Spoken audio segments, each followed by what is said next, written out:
Certainly. Madam President, I do believe we have a quorum. We can start on your call. We could begin. Thank you. Ready? Beautiful. Yes, I'm ready. We're ready. Trenton City Council meeting, February 18th, 2025 is now called to order. Please stand and salute the flag. Allegiance to the flag of the United States of America and to the republic for which stands one nation under God, indivisible, with liberty and justice for all. Oh, God. Adequate notice of this meeting has been given in accordance with the Open Public Meetings Act pursuant to Public Laws 1975, Chapter 231. This agenda is complete to the extent known and was sent to the Trenton Times and Trentonian newspapers, posted on the first floor bulletin board in City Hall, and filed in the city clerk's office, and posted on the City of Trenton website. Formal action will be taken. Roll call. Vice President Edwards. Present. Councilwoman Feliciano. Present. For the record, Councilwoman Figueroa Kettenberg will be present on virtually. Yes. Councilwoman Frisbee. Present. Councilman Harrison is excused from this meeting this evening. Councilwoman Williams. Present y presente. Council President Gonzalez. Presente.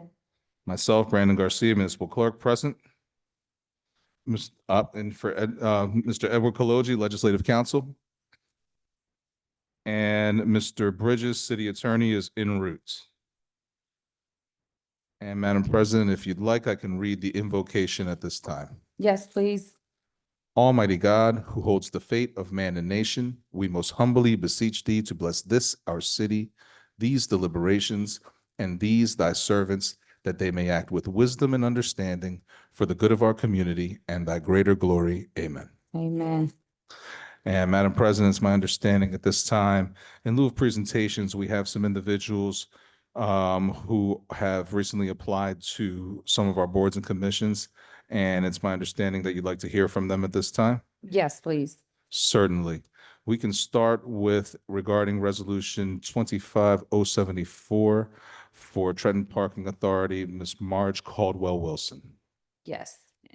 I see she's here. If you'd like to approach, thank you.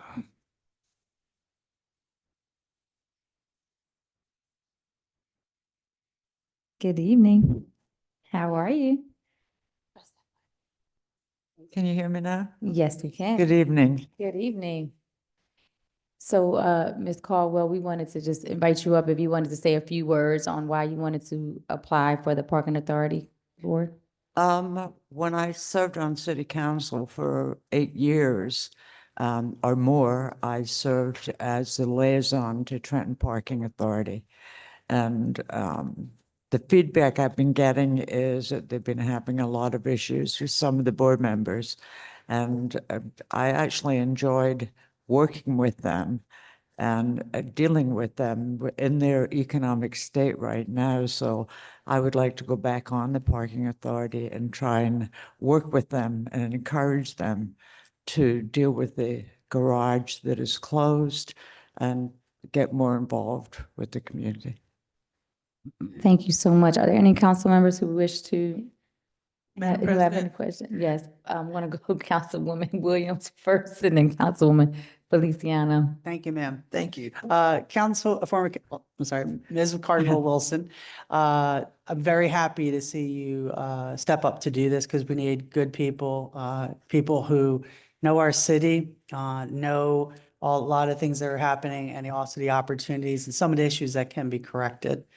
And to have someone of your stature step up and want to be able to be part of solutions, that's very gratifying. And I hope to see more Trentonians step up similarly. So the only question I have for you is, as far as some of the issues that you've observed over the years with Trenton Parking Authority, with garages, are there any particular parts of those issues that you'd like to see the Parking Authority maybe handle in the coming year or two? I certainly would like to think that that garage would be a priority because it's an eyesore, it's a danger, And I know it's all financial, but they were working on that when I was on the parking authority, and it has gone nowhere. But I'm only one vote on the parking authority, so, but I hopefully will have a voice, to move that forward, you know. And do you think there are any, actually, I'm ready to cede my question. Yeah, I think actually. that, I think the parking authority has a great opportunity for advertising, for light up signs in the garages, wayfinders to the parking authority. And also, I don't know if they're online now. I don't know if someone can get their parking on their phone. So there's a lot of things I have an interest, but I have to be on the authority to see where they're at and what they're dealing with and what their priorities are. All right, well, thank you very much. I'm really glad to hear all that, and you have my full support, ma'am. Thank you so much. Thank you, Council President. So I just wanted to say thank you for stepping forward and for becoming a part of what we're hopeful to be solutions as it comes to dealing with the Trenton Parking Authority. And thank you for your former service that you served the city, and then for stepping up to continue your service to help us to get things in order. So we're excited to have you be a part of. I am excited. I'm sorry, we have to vote.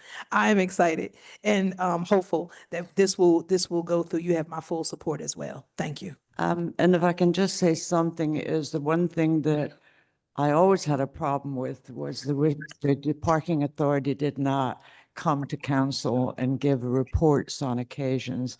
And I'm going to try and push for them to do that. Go ahead, Councilwoman Edwards, Council Vice President. Thank you, Madam President. Good evening, Ms. Caldwell Wilson. It's a pleasure to see you today. I just wanted to say, just to your comments about making the garage on Front Street across from Mill Hill a priority, is definitely commendable. I'm speaking for myself, would definitely love to see that be a priority. I think I can almost speak for this entire council that is something that we have been constantly talking about, that we need to address downtown. It's one of the, if not the largest property downtown, next to a couple of other things that we have going on that are finally seeing some redevelopment that is at a standstill. Yes. And so from what I understand, EDA may have some funding to demolish the parking garage, and but they would need site control in order to do it. But there's something going on with the parking authority and they haven't gotten to that point yet. So I'm hoping that, if you were to be appointed today, that we can see some type of something there, some action there to move that forward, because we definitely need that garage to be demolished or something needs to happen to it. But it's an eyesore downtown. I know that several years ago, the state had awarded them money, but it wasn't enough for demolition, for the whole demolition. So that's where they ran into a problem. Where could they get the other funding? So hopefully they'll fill me in on all of that when I get on. You are correct, and that money is still there for the most part, but there is additional funding from what I'm hearing through the grapevine. So hopefully it's enough to be able to demolish the entire structure, and so we can get a move on with getting the developer there very soon. Yeah, and I really think that the parking authority chair should come to this council and give a report. I agree. And that would be one of my first suggestions. That would be a Sure. wonderful change. Yeah. Thank you. Okay. That's it. So, Ms. Thank you Caldwell, I just so want to much. also just thank you really quickly for, coming up and stepping up to be a part of the board. With your expertise, we would appreciate that. As we know, you have plenty of experience. So we are looking forward to that. And as my council colleague said, I'm also in agreement with that being a priority as far as the parking lot on Front Street. So thank you so much. Okay. Thank you. Thank you all for Have a your good support. evening. On your call, Madam President. Oh, we're going to just. Oh, I'm sorry. We just wanted to hear from her. We're going to keep it on. Oh, can we do it as consent? Is that what you're saying? Oh, no, what I was. We're going to ask for the next person. Or we want to vote That's on what I was it? going to ask for, was the next person. Yeah, the next person. Okay, thank you. Yeah, then we're going to, yeah. At this time, Mr. Mark Matson in the audience. Mr. Matson. Madam President, I did contact Mr. Matson earlier today. I did leave a message with him. I was in contact with him prior to this meeting, along with the council vice president. We did assure him that his resolution would be discussed or considered today. He apparently is not here at this time. That's fine. Thank I you. will note that he did express a lot of interest within the board. Okay, thank That's you the so best that I much. could tell you. Yes, Council Vice President. Yes, Mr. Garcia is correct. And he did say or ask if we could call him if he can't make it, if that's an option. I'd be, I think because everyone else came in person, I think we should just I give would him concur, the, Council President. I would rather him be in person, personally. very well understood. Thank you. Maybe we If- can figure out another date that works for him, but since everyone else had to come in person, so should we motion that? To tape, yeah, so can I have a motion to table, Mr. Madison? So moved? Second. Roll call, Vice President Edwards, Yes. Councilwoman Feliciano. Council President, Yes. are we tabling this until the next meeting or are we tabling this indefinitely? Can we have a timeline, ma'am? We can have a timeline, but I wanted to see what date would work for him, so So we'll push it back to the next meeting for now. And if he doesn't, then we may have to table it indefinitely. That's till the next public meeting, correct? Next public meeting, which is March 4th, I believe. Thank you. Tabled until 3/4. We had a motion, a second, a yes from Vice President Edwards. We were at Councilwoman Feliciano. Yes. Councilwoman Figueroa Kettenberg. Yes. Thank you. Councilwoman Frisbee. Yes. Councilwoman Williams. Yes? Council President Gonzalez. Yes. Motion carried. Matter is tabled until March 4th. Thank you. Moving on with the agenda, Council President, I believe that brings us to public comment for agenda items only. Yes. If I could have that clipboard, please.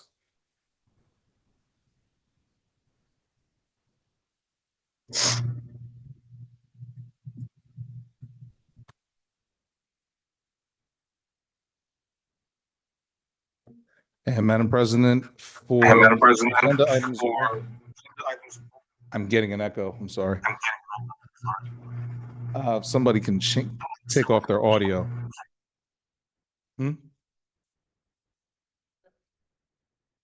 Okay. Thank you. Again, Madam President, at this time, I do not have anybody signed up for public comment in reference to agenda docket items only. We can move forward past that to approval of communications, petitions, and reports. If you want to ask for a motion to Yes. approve. May I have a motion to approve? So moved. communication? Thank you. Second. Petitions and reports. Thank you. I heard that was a move by Feliciano and second by. Frisbee. Thank you. Roll call. Vice President Edwards. Yes. Councilwoman Feliciano. Yes. Councilwoman Figueroa Kettenberg. Yes. Councilwoman Frisbee. Yes. Councilwoman Williams. Yes? Council President Gonzalez. Yes. Motion carried. And, excuse me. That will move us, I apologize, to ordinances for second reading and public hearing. Ordinance 25-001, an ordinance amending Chapter 132, Article 17, Section 135 of the revised ordinance of the City of Trenton to increase the cost for lead-safe inspections and add a filing fee for lead-safe certificates. Are there any members of the public that wish to speak to this ordinance at this time? Seeing none, Madam President, if you want to ask for a motion to approve. May I have a motion to approve So ordinance moved. 25-001? So moved? Second. Noted. Madam President, Yes, ma'am. if I'm not mistaken, did we not ask for an updated sheet with strike-throughs of We did. the former? Did we receive that, Mr. Garcia? Not that I'm aware of, I'll be honest. Was it sent? Okay. And the item was, I'm sorry, was it, it was It was emailed just to or? see what the change of the fees were. My apologies. I'm being informed that it was emailed. If for some reason I failed to disseminate that to you, I do apologize. I'll defer to BA Richardson if possible. Is that possible at this time, or is there? I don't have that item on file. I do apologize. I don't have my laptop either.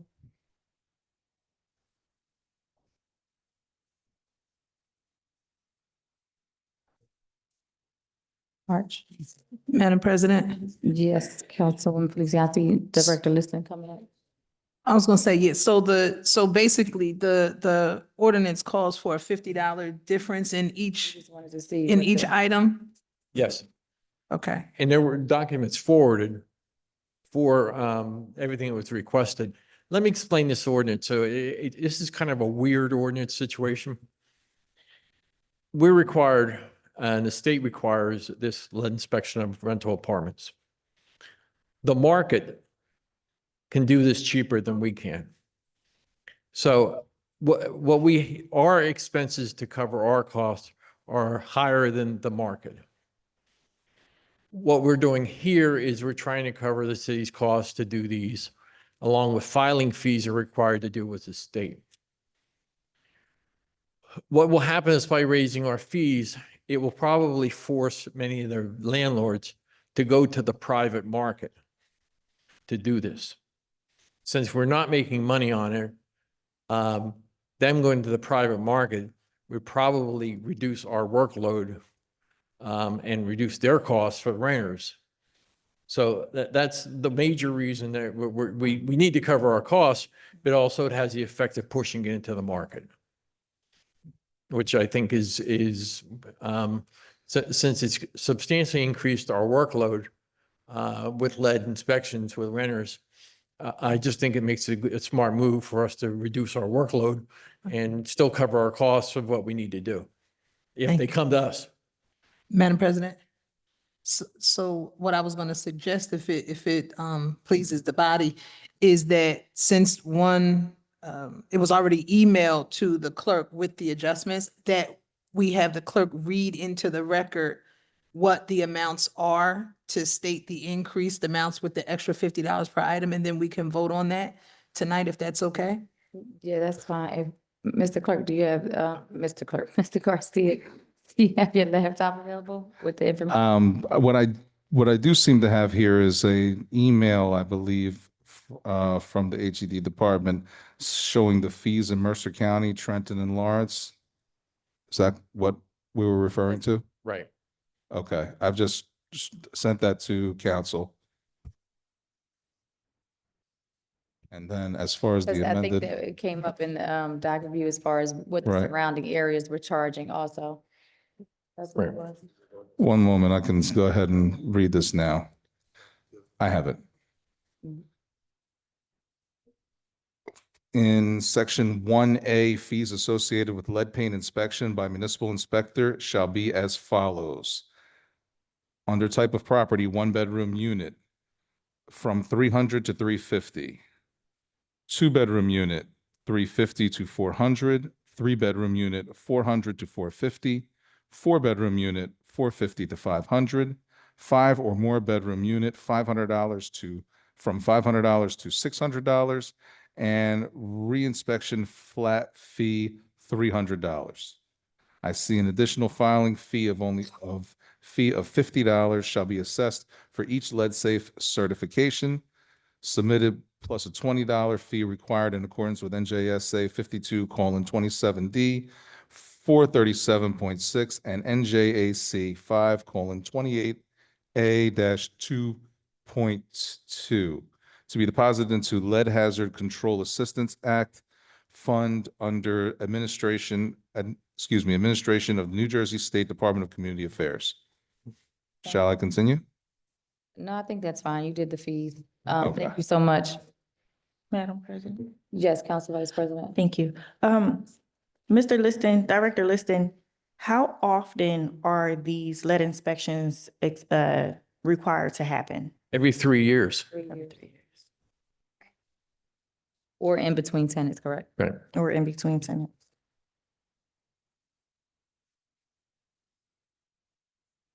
Thank you, Director Liston. Council Oh, President? sorry, Councilwoman If Councilman Williams. Edwards was finished. Oh, If are you any done, other Council questions? Vice President? I was just reading through and I don't see, and I could be just simply overlooking it, but I don't see the specifications of every 3 years. It does say at tenant turnover for lead-based paint hazards, but I don't see where it's required for every 3 years or the turnover. It's statutory. Yeah, that's, Okay.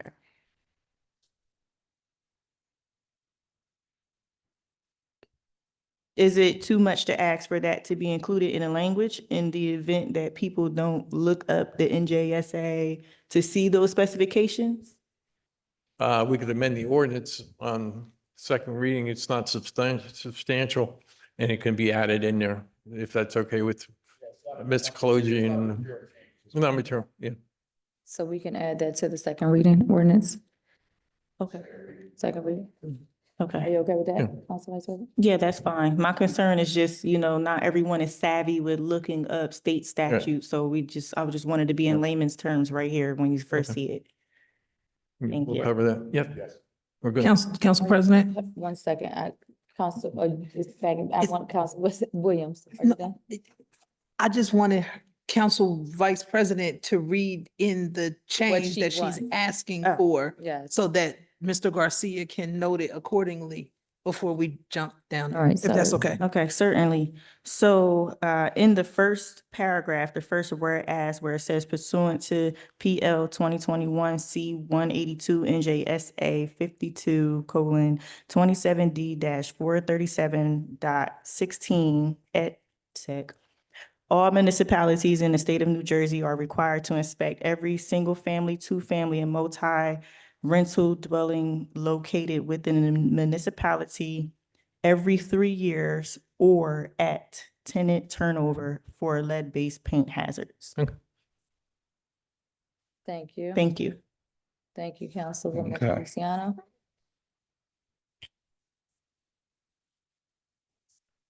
Are you finished, Council Vice President? You done?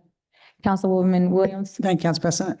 So Director, I just want to make sure for the public who may be watching or, it's dissemination, just also my understanding from May.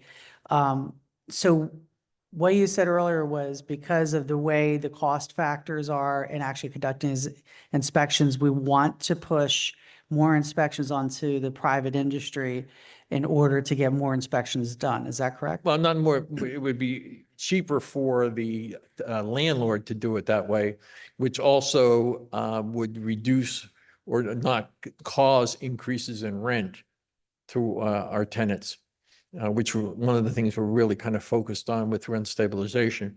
So if we can make it cheaper for the landlord, he won't be able to, or he or she will not be able to pass it on to the renter. Okay, but I thought I did hear you say earlier that we're not able to keep up with how many inspections there No, are. we're able to do it. No, we are. We able to are? do- Okay. Yeah, we are able to do them and actually we're doing it very effectively. But it does create a substantial amount of paperwork in the fact that after we do the inspections, our people have to come back and then we have to upload everything into the DCA database on this. So you'll see an increase in the fee there that will be charged to the private side. So because we have to perform that task. Okay, and the quality level of the inspection itself, how extensive and diligent that inspection is that at, for sure, for public safety of mind, at the same quality level as a City of Trenton led inspection, and even maybe better? Not better. Okay, I'm glad to hear Okay, that. not better, but however, we are very, very, I have to give Chief Escrows credit. We're very diligent at monitoring the way it's being done. Every seal has to be wiped. The analysis has to be sent out. It has to be certified by a lab and sent back to us for certification. And we follow up on that to make sure. And I know that on a regular basis, if something's not done properly in the private side, that we do reject and send them back to be redone. Okay, so monitoring the various private Absolutely. companies. Okay. Yes. All right, thank you very much, sir. Thank you, ma'am. Thank you. Any other council members? Okay, Thank you, Director Liston. Thank you. Mr. Garcia. Certainly, if there's no other discussion, actually, Madam President, if you want to ask for a motion to approve that ordinance once again as amended. Yes, may I have a motion to approve 25-001 with the amendment adding the language of every 3 years or at tenant turnover for lead-based paint hazards. So moved. Second. Thank you. Vice President Edwards, Yes. Councilwoman Feliciano, Yes. Councilwoman Figueroa Kettenberg, Yes. Councilwoman Frisbee, Yes. Councilwoman Williams, Yes. Council President Gonzalez. Yes. Motion carried. Ordinance 25-003, an ordinance granting renewal of municipal consent to Comcast of Mercer County LLC to construct, connect, operate, and maintain a cable television and communications system in the municipality of Trenton, Mercer County, New Jersey. Are there any members of the public that wish to speak to this ordinance at this time? Seeing none, Madam President, if you want to ask for a motion to approve. May I have a motion to approve? So moved. Second. Roll call. Vice President Edwards, Yes. Councilwoman Feliciano, Yes. Councilwoman Figueroa Kettenberg, Yes. Councilwoman Frisbee, Yes. Councilwoman Williams, Yes. Council President Gonzalez. Yes. Motion carried. Ordinance 25-004, calendar year 2025 ordinance to exceed the municipal budget appropriations limit and to establish a cap bank, NJSA 40A 4-45 4514 in the amount of $7,193,381.87. Are there any members of the public that wish to speak to this ordinance at this time? Seeing none, Madam President, if you want to ask for a motion to approve. May I have a motion to approve? So moved. Second. Roll call. Vice President Edwards, Yes. Councilwoman Feliciano, Yes. Councilwoman Figueroa Kettenberg, Yes. Councilwoman Gonzalez, Yes. Councilwoman Williams, Yes. Council President Gonzalez. Excuse me. I apologize. Miss Frisbee. Councilwoman, my apologies. That would be Council President Gonzalez. I did take a vote Yes, from I think you missed Frisbee. Councilwoman Frisbee is who I missed. Councilwoman Frisbee? Yes. Thank you. I do apologize. I was at Councilwoman Williams. I have a yes, correct? Yes, sir. Thank you. And Council President Gonzalez. I apologize. Yes. Motion carried. Moving on to resolutions. Madam President, are there any resolutions at this time, with the exception of the settlement on your agenda, on your docket, that you wish to extract for questions or possible consent agenda? Yes, are there any council members who wish to ask any questions? Council President. Yes. 25043. Mhm. 25046. Mhm.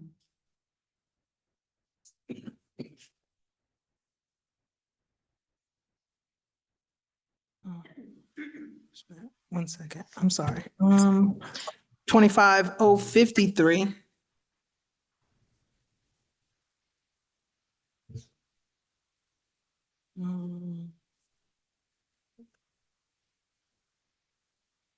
Utility bond. 25057.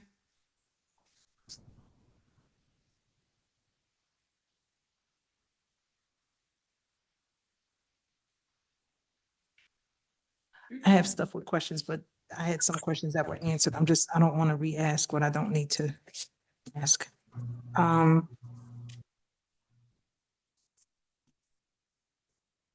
No.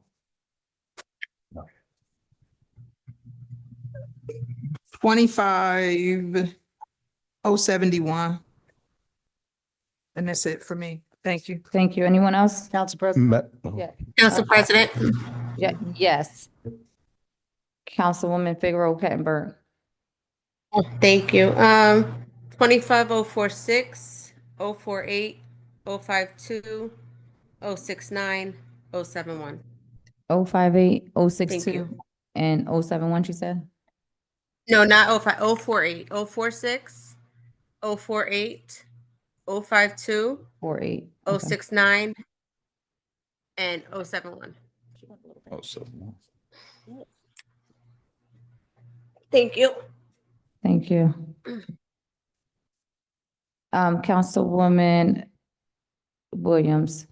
Thank you, ma'am. I have questions regarding 043, 043, uh-huh. 046, Mm-hmm. 073, 073, uh-huh. then 048, That's on here, uh-huh. 050, Mm-hmm. 054, 055, 056, 057. They could be done all at the same time. And then 069 and 071. Thank you. All right, anyone else? You okay?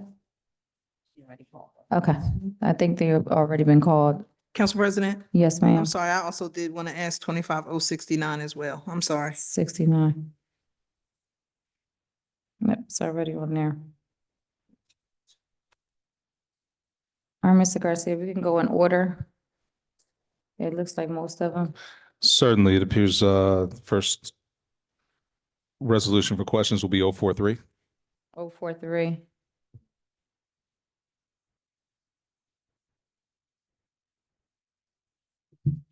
Thank you. Council- Before we do that, Mr. Garcia, is it okay if I make a motion just to vote on 25074, just in case Ms. Caldwell had to leave this evening? Certainly. Is there a motion, if you want to ask for a motion to approve? May I have a motion to approve 25074? So move. Second. That was, I'm sorry, that was moved by whom? Feliciano. And the second? Frisbee. I'm sorry? Frisbee. Thank you. Roll call, Vice President Edwards. Yes. Councilwoman Feliciano. Yes. Councilwoman Figueroa Kettenberg. Yes. Councilwoman Frisbee. Yes. Councilwoman Williams. Council President Gonzalez. Yes, Motion carried. thank you. Congratulations. So we can move on to 25043, I believe Councilwoman Feliciano. Thank you. Can you start? Thank you, Council President. Just something minute I had sent over regarding the title in it. Was it amended to reflect to execute the memorandum of understanding between the City of Trenton and the Harvest State Group LLC for the Roebling Complex redevelopment plan area? You want to amend the title? Yeah, it was minute. I sent it over. So that we knew what was going on. Yes, that you have the conditional developer named in it. Yes, that it was Yes. in the Harvest Group LLC for the Roebling Complex redevelopment plan area. Yeah, in the title. So she wants it to reflect in the title. Okay. Yeah, it should say resolution appointing conditional redeveloper and authorizing execution of a memorandum of understanding between the City of Trenton and the Harvest State Group LLC for the Roebling Complex redevelopment plan area.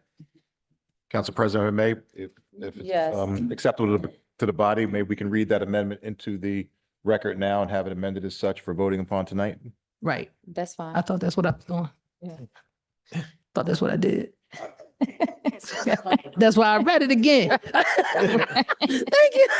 That was a cosign from the solicitor. So can we have that read into the record for the amendment when we get ready to vote? Mr. Garcia? Yes, if I have that verbiage, I'd be happy to read it into the record for the vote at that See time. the name of the Yes. developer. I'm So sorry? it's after memorandum of understanding between the City of Trenton and the Harvest State Group LLC for the Roebling Complex redevelopment plan area. Okay, Thank you. all right. Thank you.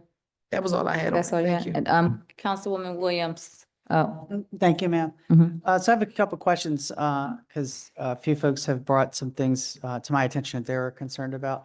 And I just want to get, some information on the record. So regarding the MOU, and there is going to be a payment of $50,000 It is escrow. in escrow, yes. Escrow. Can you just talk about that briefly so folks in the public know what that means? Yeah, And what this that is means not is- an unusual occurrence, is that correct? No, this is the proper way when you start a redevelopment project is what you do is you have the redeveloper escrow funds for the city. So while they do their due diligence and we work with them on their due diligence with our professionals, our engineers, our environmental people, our lawyers, that we actually charge the cost to the escrow account so the taxpayer doesn't incur this. And the understanding of this resolution, this is a first step and that this is not a contract. Basically, what we're saying here is we're going to work with them over the next 180 days on their due diligence. And then we'd come back to the group, the redevelopment entity, which is city council. And then we would negotiate if they are willing to go on with the redevelopment, we would negotiate price, we would negotiate conditions of the redevelopment, timeframes, and how council wishes to make it the best possible project for the community. Okay, and they would have exclusive rights to come up with a plan or do other due diligence about environmental issues or anything else during this 180 days That's correct. without, and at this point, any other parties who have an interest in maybe developing this property, they have to wait until after the 180 days are over to Right, present it their gives them like plan. the first option. Okay. And how many other developers submitted plans or approached the city regarding this? And We've had a lot of interest. We had one other plan that came through, and when we vetted it, they did not have the background experience as this group did. And this is an established group who've done major projects through South Jersey and North Jersey. We had them vetted through our legal counsel, who's familiar with them, knows their record in Glassboro, Gloucester County, and other locations. So this is a major group. And but if we can possibly get them to go forward with this project all the way through, this would make substantial changes in the community and create a lot of commerce within the Roebling 2 area. Okay. And then final question, as far as preservation of the Roebling buildings for any development project, that would be the purview of the city of Trenton ultimately. Absolutely. That falls within the purview of the redevelopment entity. So you can say, we want this, we want this. And one of the parts of this project, I know the council's very wants to consider is the fact maintaining the historic character of the buildings and even matching buildings. They may build new or something. You would want them to match the whole facility. Okay. Thank you very much, sir. Thank you, Sure. ma'am. Thank you. Is everyone okay with this going on consent? You good? Thank you. The next one I believe is 25-046, which is Councilman Feliciano, Councilman Figueroa Kettenberg, and Councilwoman Williams. Councilwoman Feliciano? Thank you, Council President. So with regards to this resolution, can we, it falls under city clerk's office. So, Mr. Garcia, did you move this forward? I'm sorry, this is We're 46. 25046, the designation. I did not council, initiate this resolution. The ad hoc, We want to, she wants to know who authored the actual ordinance for this. That would be me. Go ahead. okay. Can we have, Mr. Garcia, can we just make sure that we have her name on there? Certainly. Yeah. Okay. Thank you. All right. So then,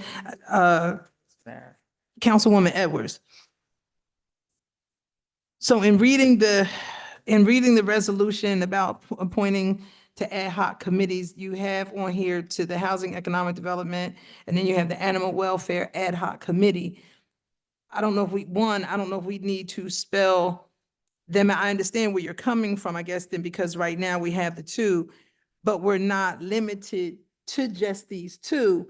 So you would continually be writing more resolutions for any more ad hoc committees that we would have. So I would respectfully suggest that if we were to move this forward, we would just establish the fact that, I mean, if we don't already have something that says that we can have ad hoc committees, and off the top of my head, I don't know off the top of my head. So Mr. Kaloji, you can answer that. If we have it anywhere that says that we can do this, if it's anywhere in A316 or something like that about ad hoc committees. If we don't have anything there, then we don't need to specify these two, because again, we would just keep coming back because you're gonna have other committees that are gonna come. Second,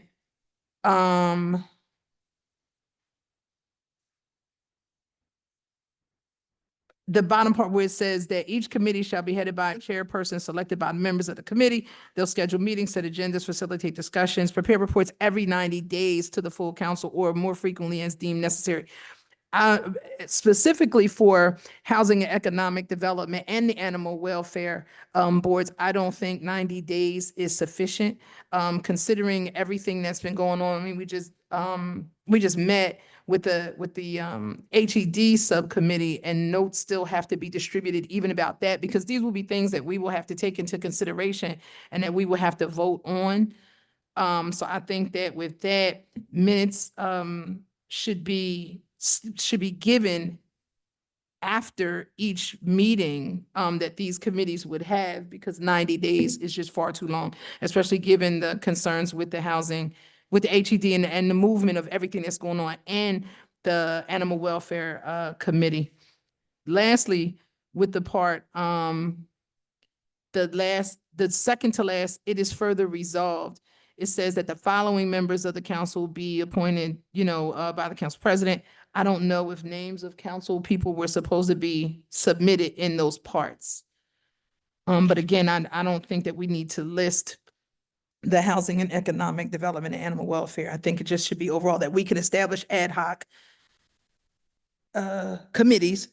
And then as such, they'll do an examination of whatever specific issues related to that committee, right? X out the housing and economics and then the other animal welfare, that the minutes and stuff are done after each meeting. Or within 7 days of the meeting and distributed to council. And then that be that. Okay, Madam President, I just want to. Council Vice President. Thank you. So, thank you for all of your questions and suggestions.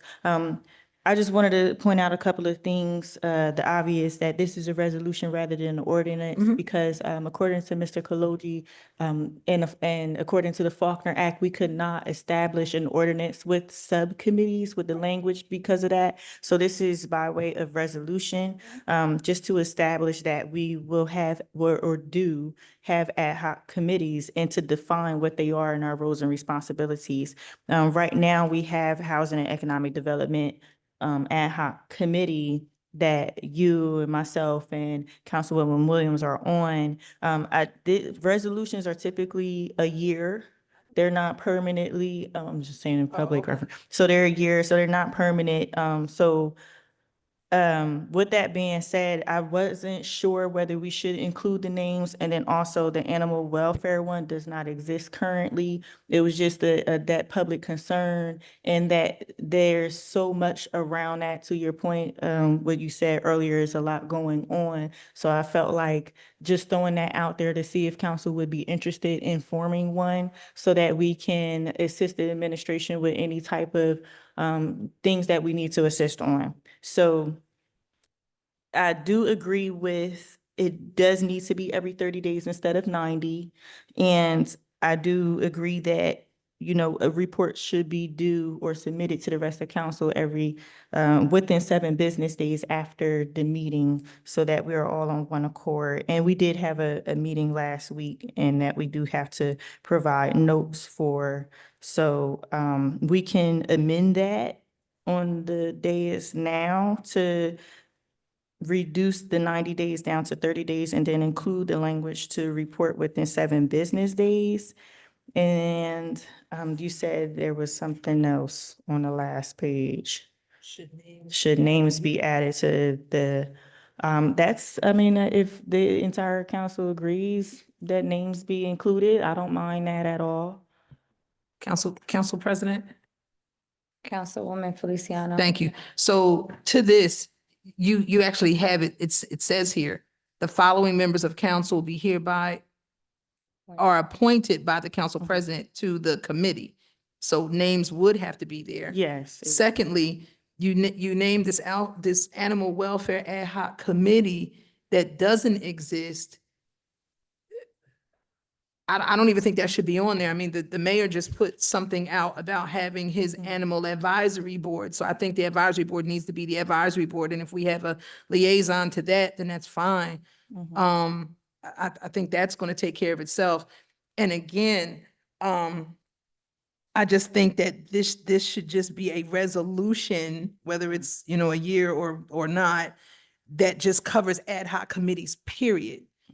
Right? Because we didn't even vote to say that we even wanted to have an animal welfare ad hoc committee, and then we're adding this here. I don't think we should do that. And I think that I understand that the road that you're trying to go down with this. I think it just should be guidance for ad hoc committee, period. And then that frees up. So then as they come, then they come, right? And then we just understand it's the SOP for us that we just understand that. But I don't think we should have something on here that's just put out there, one that we haven't even said we wanted to establish it. And again, the mayor is doing what he's doing. Let his board be the board. I agree with that. And this, so you know, was drafted prior to the Animal Welfare Advisory Board being put out for membership. So this is something that was in the works for a few months, and it got to this point. So it was left in there just to have a conversation with the rest of council to see how you all feel. It can definitely be stricken out. It looks like Mr. Kaloji has something to say. Council President, Mr. Kaloji. excuse me. Not to overcomplicate this, but under the Faulkner Act, under which we're governed, unlike most of the other forms of government in New Jersey, we are not allowed to have standing committees. Only the council can only designate itself as a committee of the whole. Right. I think in the research that I sent to the council vice president, I showed in a number of other forms of government, the borough form, the city form, et cetera. It expressly says council shall organize itself into committees for the ensuing year. We don't have that. So all we could do is A, designate ourselves as a committee of the whole, which the first paragraph does here, and B, indicate that we are going to establish ad hoc committees basically as needed. Now, ad hoc means it's not supposed to be there forever. You have a particular issue that's pending. Right. We appoint an ad hoc committee to address that issue. On the second page, there is no individual council members listed there because I guess this was the draft. This is how the draft went in. It was anticipated by me that somebody was going to either, fill in names there or suggest names. So there really should be names on the second page. This isn't just to create the committee. This was to also create the ad hoc committees with the names of the people there. So I apologize for any confusion. Okay. So Council President, I was going to suggest a table it for right now. right. I want a motion if we can table this, just so that we can iron out some of the details. And then if we want to establish an ad hoc, then we can definitely try to figure out who would be on that committee. You okay? Yes, Okay. yes, we Council can. President? Oh, Council, I'm sorry. Yeah, I'd like to ask one question to Yes. Mr. Kaloji here. Yes. Mr. Kaloji, can you explain the terminology committee of the whole for us, please? The committee of the whole? Yes, sir. It's kind of an archaic term. It's been around for 100 years. There is only one council. And for reasons that go back to 1950, when the Faulkner Act was created, which is 7 years, 7 years beyond how old I am. So about 75 years ago, they're still using those kinds of, phrases, committee of the whole. you know, they wrote the statute that way. I mean, the council is the body, but it also designates itself as the only committee that can exist with the power to create only ad hoc committees. Now, why it was done like that, I don't know. When you read different legislation, you shake your head and say, you know, who wrote this and why? But I don't even think you would need that part in there. I think you could say council could, you know, designate ad hoc committees as needed and as necessary to address a particular topical issue. So, I wasn't there when they wrote that, Wes. Thank you. Thank you very much. Thank you. Council sir. President? Yes, Councilman Figueroa Kettenberg.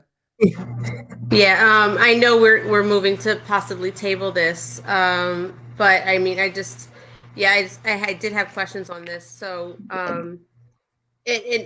I guess my concern was like an ad hoc committee. I mean, we'd have to have something established first to initiate an ad hoc committee to say that, okay, something's not working and we need to have this committee formed. And without even forming the animal advisory board yet, that's still being in process. It's kind of like putting the horse before the cart, or the cart before the horse, rather.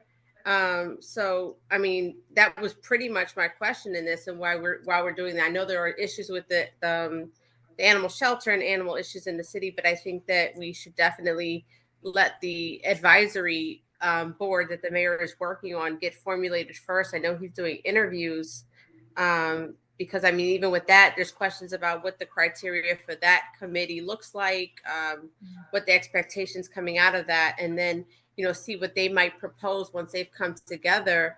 And then we can start thinking about isolated issues and having this ad hoc committee to hone in or help whatever is needed. So, I mean, with that, I think that there's a lot of things that need to be worked out. And I think that this is kind of a little too early to be pushing this at this point in time. So I would definitely be favorable of tabling this until we have more answers. Thank you, Councilwoman Figueroa Kettenberg. May I have a motion to table? Wait, Council President, Yes, ma'am. I'm sorry, just one last, Okay. just one last attempt to try to not, I mean, if we don't have, if we're gonna table it, we're gonna table it, but Right. I just, based on what I said and based on what Mr. Kaloji just said, I think that if we eliminate the two committee names out of the now therefore be it resolved, right? Okay, so if we got rid of Housing and Economic Development Ad Hoc and Animal Welfare Ad Hoc Committee, if we left the first, it is further resolved, that's fine. If we eliminate the second and the third, it is further resolved. If we go down to the fourth further resolved, and say that they will schedule the agendas and all that good stuff, I don't know if they need to necessarily prepare a report if they're giving minutes to the council within 7 days following a meeting. So if we amended that part to say, facilitate discussions at the meetings and prepare minutes and notes to be distributed to council within 7 days following each meeting. And then on the last page, if we get rid of the second, it is further resolved, I think we are accomplishing what Council Vice President Edwards is looking to do. If that's I mean, if y'all willing to entertain it, if not, we table it, but that's just my suggestion. Council I like President? that idea, but my only question would be to Mr. Kaloji, because he did say that we should have names included. So shouldn't we establish who would want to be on these subcommittees, or should we know what the subcommittees would be first? I'm sorry, Mr. Gay. So sorry. Who asked that question? That would be a separate that would be a separate resolution though, So- establishing. So that means The we're names gonna on come that. before everyone again each time we want to do a subcommittee. I don't know. You could do a resolution at every meeting creating a new ad hoc committee. And then presumably, when you're done with the ad hoc committee, you would pass a resolution that would, you know, dissolve or eliminate the ad hoc committee. But, you know, to get started, you would create the ad hoc committee. Right, we would need the names, is what you said. Yeah, you gotta Yeah, put some names in yeah, we there. gotta put names in there. Madam Councilwoman- President, Volunteers, I assume. Council President Tim, my colleagues, Figueroa Kettenberg's point earlier, and having particularly for animal welfare, having a committee set up before the Animal Welfare Advisory Board gets set up, I think that is not something we should do. We should let that start its course at least minimally, but also many great suggestions have been made to this. I think right now we have a Frankenstein resolution. We might want to table it for the moment, bring it back at our next public meeting so we could see it clearly and digest it. So I know a lot of work has gone into this. Right, and that's why we don't want to shut it down just yet. But I also agree though, but just to her point, she did draft this prior to the Animal Welfare Advisory Board. But Councilwoman Frisbee, I think you had something also. I just wanted to add with both Councilwoman Feliciano said the last part, but striking it is further resolved that the following members of council be hereby appointed. Or even if we left that in there, that we took out that the following members and just say that we're waiting that the council president will appoint these, not that the names are listed here at this time, to give you opportunity to speak with the members of council to see who actually is interested in being on these committees. That was the first one. And then I understand the housing and economic portion, at least, where it's talking about we're going to change these up year to year. And it may not make sense to some, but to me it does. And I say that only because depending on where the issue may be in the city, it may be various, if it is in the north, it's in the south, and the east, that representative will want to be on that committee at that time to represent, as opposed to someone that is there this year, and it's continuous. So I do agree with that we should have an opportunity for it to change up so that we can govern ourselves that way to be over our areas of our wards. Thank you. Thank you, Councilwoman Frisbee. Council Vice President. Thank you. I do agree with removing the Animal Welfare Ad Hoc Committee, just in the light of the administration moving forward with the Animal Welfare Advisory Board. I do think that we do have an opportunity here to, as we are discussing this collectively, this was discussed at the previous meeting as well. And respectfully, council has had this for a few days. And I would have expected everyone to have an understanding by now on what this is. So this is just, open for discussion. This is establishing roles and responsibilities for an ad hoc committee that other council members have also agreed that we needed to do. So I'm hopeful that we can find a resolution tonight without tabling this. But if we need to table it, then so be it. But I would like to motion to amend it on the dais right now before there's a motion to table it.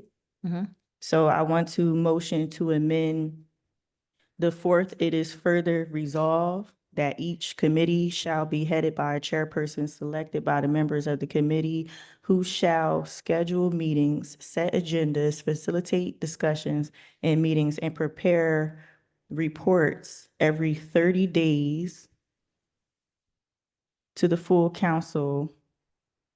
No. It was scheduled reports within 7 business days of each meeting to the full council. So if we can include that and strike out the 90 days altogether and have prepared reports or meeting minutes to the full council within 7 business days after the meeting, or more frequently as deemed necessary. So, because it's not established, we don't have meetings established. We have been encouraging the administration to meet with the Economic Development Ad Hoc Committee on a monthly basis, but we're not there yet. So that's why you don't see that included in the language of whether or how frequently these meetings will be. So I think that preparing reports or the meeting minutes, providing meeting minutes to the full council within 7 business days after a meeting. Council President, Councilwoman Feliciano. thank you. Wait, are you done with the amendment? With that, that was all you? That's one amendment, but I have others. I wanted to hear the rest of the amendments real quick.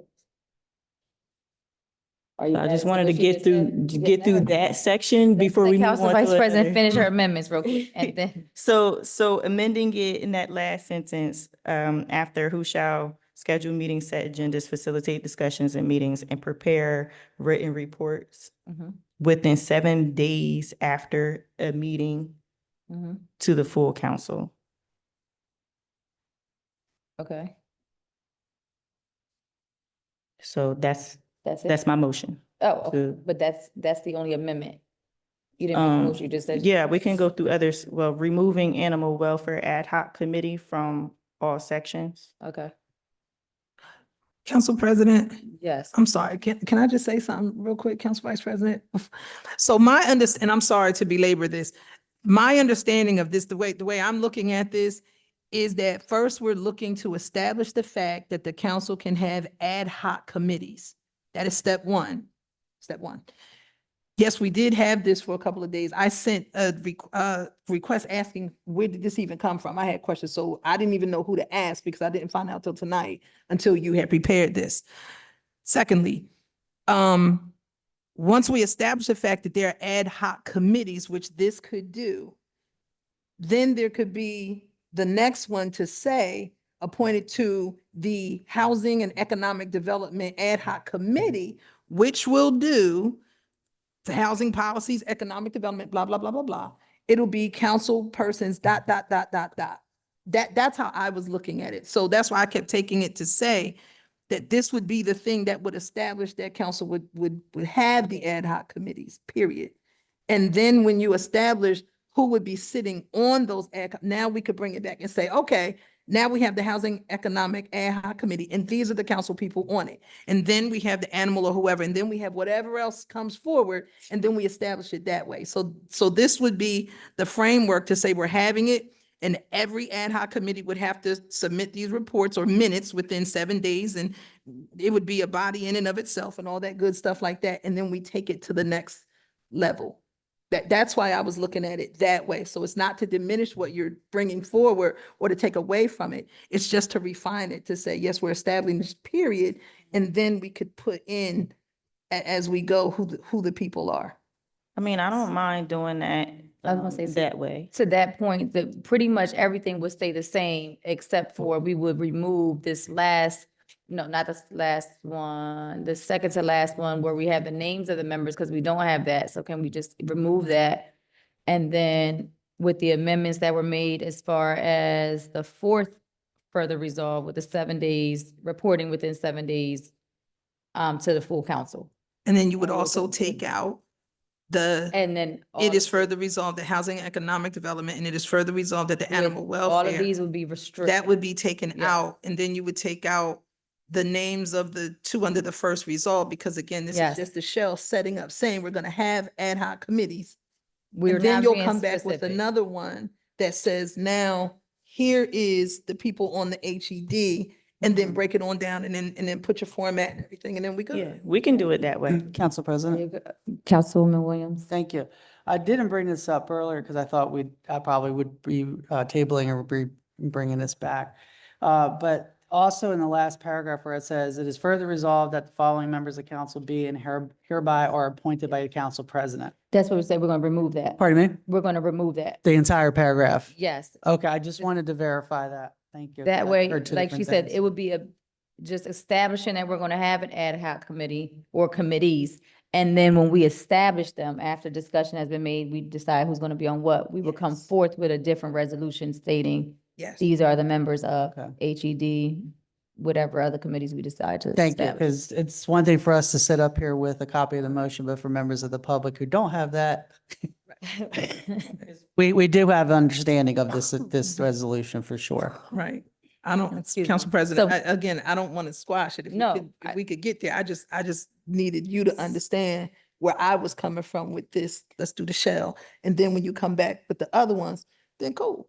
Then we can do it. Agreed. So Madam you- President, do you may want me to you start the amendment? Motion, please. So I motion to remove now the paragraph, now it is therefore resolved.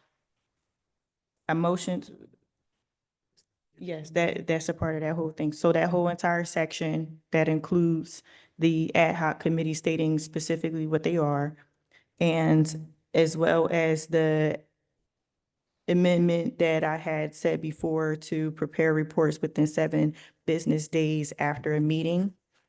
And lastly, to remove the second to last, it is further resolved that that the following members of council be on these ad hoc committees and remove the committees. May we have a motion to amend resolution 25046 with those amendments? Madam President, I believe that was the motion. Is Oh, there a sorry. second? Second. Thank you. And who's the, you're the Frisbee. second? Frisbee. Frisbee's the second. Appreciate it. I'm sorry, Council President, Yes. just to be clear, one more time, can you just say again what's being taken out, Council Vice President? The paragraph, now it is therefore resolved. Okay, The first one that Thank you. establishes the committees. right, Straight one. And it is further resolved, the second to last on the second page, to remove the one that appoints the council members to the ad hoc committees. And the and the second and third third, it is further on the resolved. first page that shows that. Oh, yes, Okay, both of those, anything related to those committees. right, So And removing then the second and third. amending the 90 to 7 days. minutes shall The be minutes, right. prepared within 7 days of the meeting and distributed to council, Yes, Yes. 7 business following the days. meeting. Okay, thank you, Council Vice President and Council President. Thank you. Mr. Garcia, I think we're ready for a vote now. I'm just trying to make sure that You got I it, though. understand that amendment. Do we need another, do I need to explain it again? Because we motioned and seconded, but it didn't include those other 2 paragraphs. So. Well, start this over? was, yes. You know what? I will go ahead and take another motion and second for this amendment. Okay, Thank so, Madam President. Yes, Vice President. I motion to remove the paragraphs as following. Now it is therefore resolved. Okay. The second, it is further resolved that the Housing and Economic Development. Okay. The third, it is further resolved that the Animal Welfare Committee. Okay. The fourth, it is further, I'm sorry, not remove that, amend it to change it from every 90 days to within 7 business days after a meeting. Got it. And to remove the second to last, it is further resolved that the following members of council. There we go. Thank you. Understood. Is there a second? And Council Second. President, Is there a second? just want to Second. confirm. 'cause- No, is there a second? I'm sorry. Yes, There's a yes, second. There's a Yes, second. Thank you. Frisbee. yes. Okay, I just want to confirm that both these paragraphs are eliminated, correct? No, No, just just this that one. second to last one. The first one's. Not the Okay, first so one. the one that says are appointed by the council president, Yes, so that one's eliminated? yes. Yes. Okay, thank you. I heard second to last, and that's like first to last, so, thank you. Roll call. Oh, Councilwoman look, I'm Figueroa sorry. Kettenberg, sorry. We're gonna look over there. No, yeah, I'm sorry. That was up from before. Okay, thank you. On your call, Madam President. We may proceed, please. Certainly. Roll call. Vice President Edwards. Yes. Councilwoman Feliciano. Yes, Councilwoman Figueroa Kettenberg. Yes. Councilwoman Frisbee. Yes. Councilwoman Williams. Yes? Council President Gonzalez. Yes. Motion carried as amended. Jesus, I forgot where we were now. Moving on so just on to, consent agenda. That can go on Thank you. consent Yes, with the amendments. yes. Thank you. right. Let me just write this real quick. The next one, I believe, if we're continuing the same order, was 25073 with Councilwoman Kettenberg, Figueroa Kettenberg And Williams. and Williams. I'm sorry. 048, right? I'm on 073. I'm trying to stay in the same order.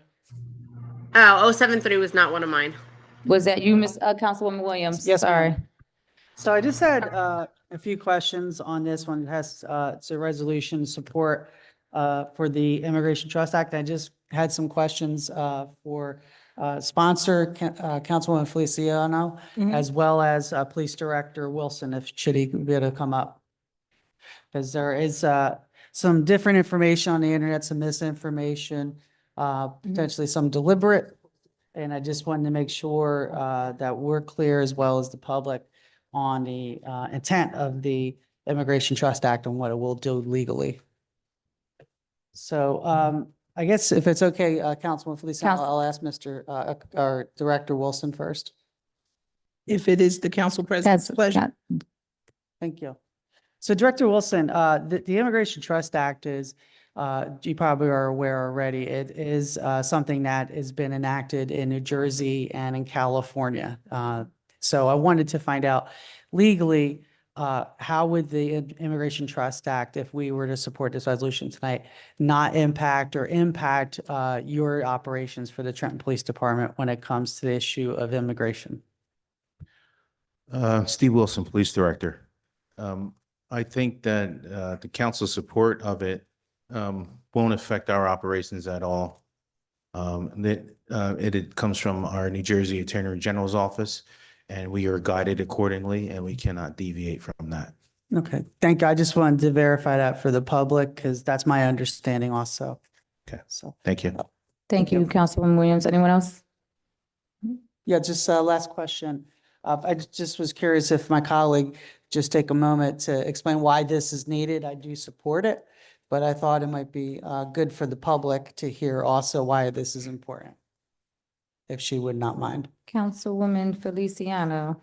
Thank you, Councilwoman Williams. Given the current climate of what we have going on in the world around us and here in the city of Trenton, and with the increased number, with the number of the immigrant population that is here in the city, I do feel that it is good and right that the council would support the Immigration Trust Act. While we do understand that on the federal level, certain actions will be taken, I also understand that here within the city and abroad, while we will not stand in the way of the law doing what it had to do on a federal level, we just want to support the fact that we want things to be done the right way, decently, and we want our police department to do what it is that they are commissioned to do, but to let everyone know that we stand in support of people being treated as human beings during this process. And so that's why I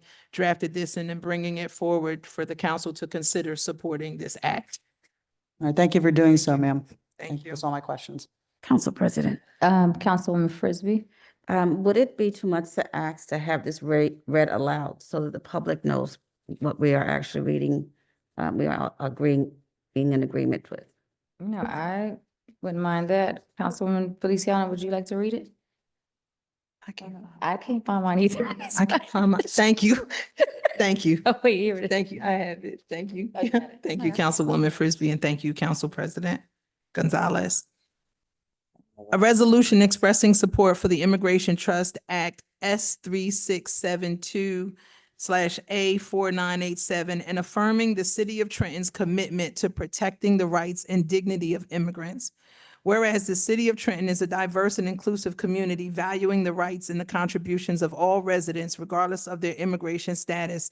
And whereas the Immigration Trust Act S 3672/A4987 is based on the Immigration Trust Directive, which was issued in 2018 by the former New Jersey Attorney General to build trust between law enforcement and immigrant communities by limiting local government participation in federal immigration enforcement, ensuring that all residents feel safe seeking assistance from law enforcement and public services without fear of deportation. And whereas policies that foster trust and cooperation between immigrant communities and local law enforcement enhance public safety and promote stronger community relationships in homes, schools, and businesses. And whereas the Immigration Trust Act aligns with Trenton's commitment to protecting human rights, promoting equal treatment under the law, and upholding constitutional protections for all individuals. And whereas the Immigration Trust Act is a bill that would create new data privacy protections for people who interact with state and local agencies and ensure that municipal resources are used effectively and do not contribute to fear and mistrust among immigrant populations. Now therefore be it resolved that the City Council of the City of Trenton, New Jersey hereby expresses its support for the Immigration Trust Act and urges the New Jersey legislature to pass and enact this critical legislation. And be it further resolved that the City of Trenton affirms its commitment to policies that protects the rights, dignity, and well-being of immigrant communities and opposes any measures that would undermine these protections. And be it further resolved that a copy of this resolution will be transmitted to the Governor of New Jersey, the New Jersey State Legislature, as well as other relevant stakeholders as a demonstration of the City Council's support for the Immigration Trust Act. Be it further resolved that this resolution shall take effect pursuant to law. Thank you, Councilwoman Feliciano. Thank you. May this go on consent agenda? Are we okay with it? Consent, Mr. Garcia. Thank you. Thank you. And then the next one, I believe, if I'm staying in order, I hope I didn't move it, but 25-048. Council President. Is Councilwoman Figueroa Kettenberg. Thank you. So whereas I am in support of this resolution, I know that I did have conversations about this prior to this coming forward, so I'm excited that it is coming forward. But my questions are regarding the MOU that has been provided to us. One of the bullets on the second page of the MOU states that we'll seek additional funding on behalf of the city for intersection improvements and upgrades within the project's length. So I'm curious with regards to that, are we talking about, what is state responsibility at that intersection of 129 and Cass Street, and also some of the problematic traffic issues at the intersection of 3rd Street and Cass Street as well? If we have anything, if the county is proposing anything for those intersections in terms of traffic, and also if there's anything proposed for that parking lot across the street from the McDonald's. I believe that is county property as well. And the parking meters that are to be removed by the county, will they be replaced? What will go in their place? And what is the plan for some of the parking lots that the county does own that may or may not be generated to the city or go to the city? Council President? Yes. Mike? Good evening. The purpose of the MOU is basically to provide access to the county to do the renovation of the road. But given the questions that you have, and since we have the presence of the county executive here in the meeting, Mr. Dan Benson, I would like to ask Council President for your permission to allow him to speak. Absolutely. Thank you, County Exec, for being here to answer these questions. No, happy to. And Councilwoman, thank you for the support of the MOU. The intersections that you mentioned on Cass Street are not included in this. This is only for the intersections of South Broad. So yes, and that portion of South Broad is owned by the city, even though 206 runs through that. The city owns all of those intersections along South Broad. So as we seek DOT dollars or Delaware Valley Planning Resource Council, the DVRPC, we have opportunities at the county level to seek funding to do design work for any upgrades to those intersections. That would be South Broad and Cass. That would be Dye Road and South Broad. That would be Hamilton Avenue and South Broad, Center Street and South Broad. And I know I'm missing like one or two others, Bridge Street and South Broad. Those are the intersections that we're talking about. Most of them actually just need upgrades in some of the lights and signaling. Because of where that is, that does require DOT's approval. So this allows us to seek those changes for that. Now, the last question you had was on some of the parking lots that the county owns. That's not a part of this MOU, although we are always open as we go through the process for this. Will be questions in terms of upgrades that the mayor and the council may want to make to parking regulations. I've heard council members talk about that a number of times. That is entirely up to the city. You would have to update your ordinances to do that. And that doesn't affect what we're doing. With regard to parking, the idea is to remove any of the meters that are just from Cass to Dye Street, and that will free up sidewalk real estate. That is the most narrow portion of South Broad, and sidewalk spaces at a premium there. Ideally, and again, it's up to this council and the mayor through their ordinance, those would be replaced with the kiosks similar to what you see at Jerry's Parking, because there already is that. That obviously requires, it's the only part of this that would require the city to find some money to do that. And again, the county's here to discuss that. We're just agreeing to take out those. There's a lot of stubs in those areas as well. So we're removing that. We would not replace it with coin-operated meters. We would leave that up to the city to decide what they'd like to replace it with. Again, our recommendation is the kiosk, since that's already available in the parking lot next to Jerry's. Okay, Madam President. Yes, Councilwoman. County Exec Benson, thank you so much for that. So I'm actually appreciative of that. I have to apologize to you because I know that is what you just discussed is exactly what we discussed when we took that walk through the neighborhood.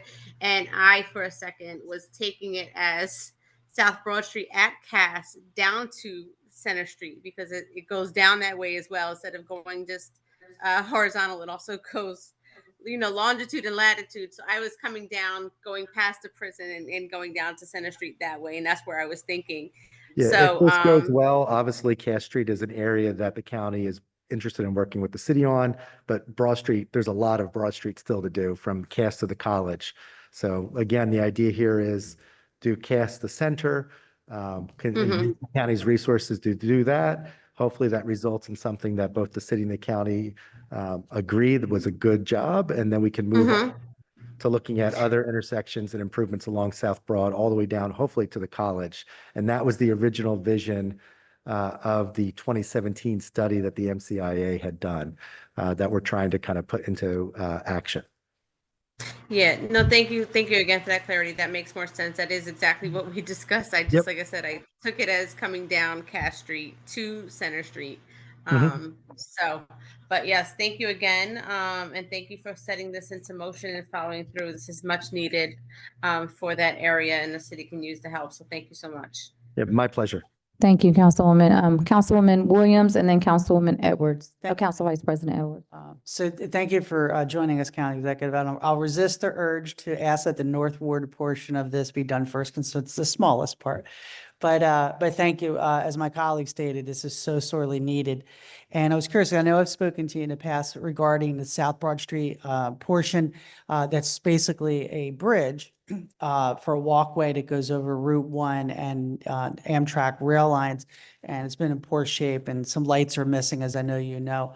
But since so many people actually walk to Cure Arena and do walk that direction to go to supermarket, et cetera, would the county be able to also potentially put safety bollards, maybe iron ones, on the sidewalk to protect pedestrians from cars jumping the curb, and also protect the investment in the streetlights?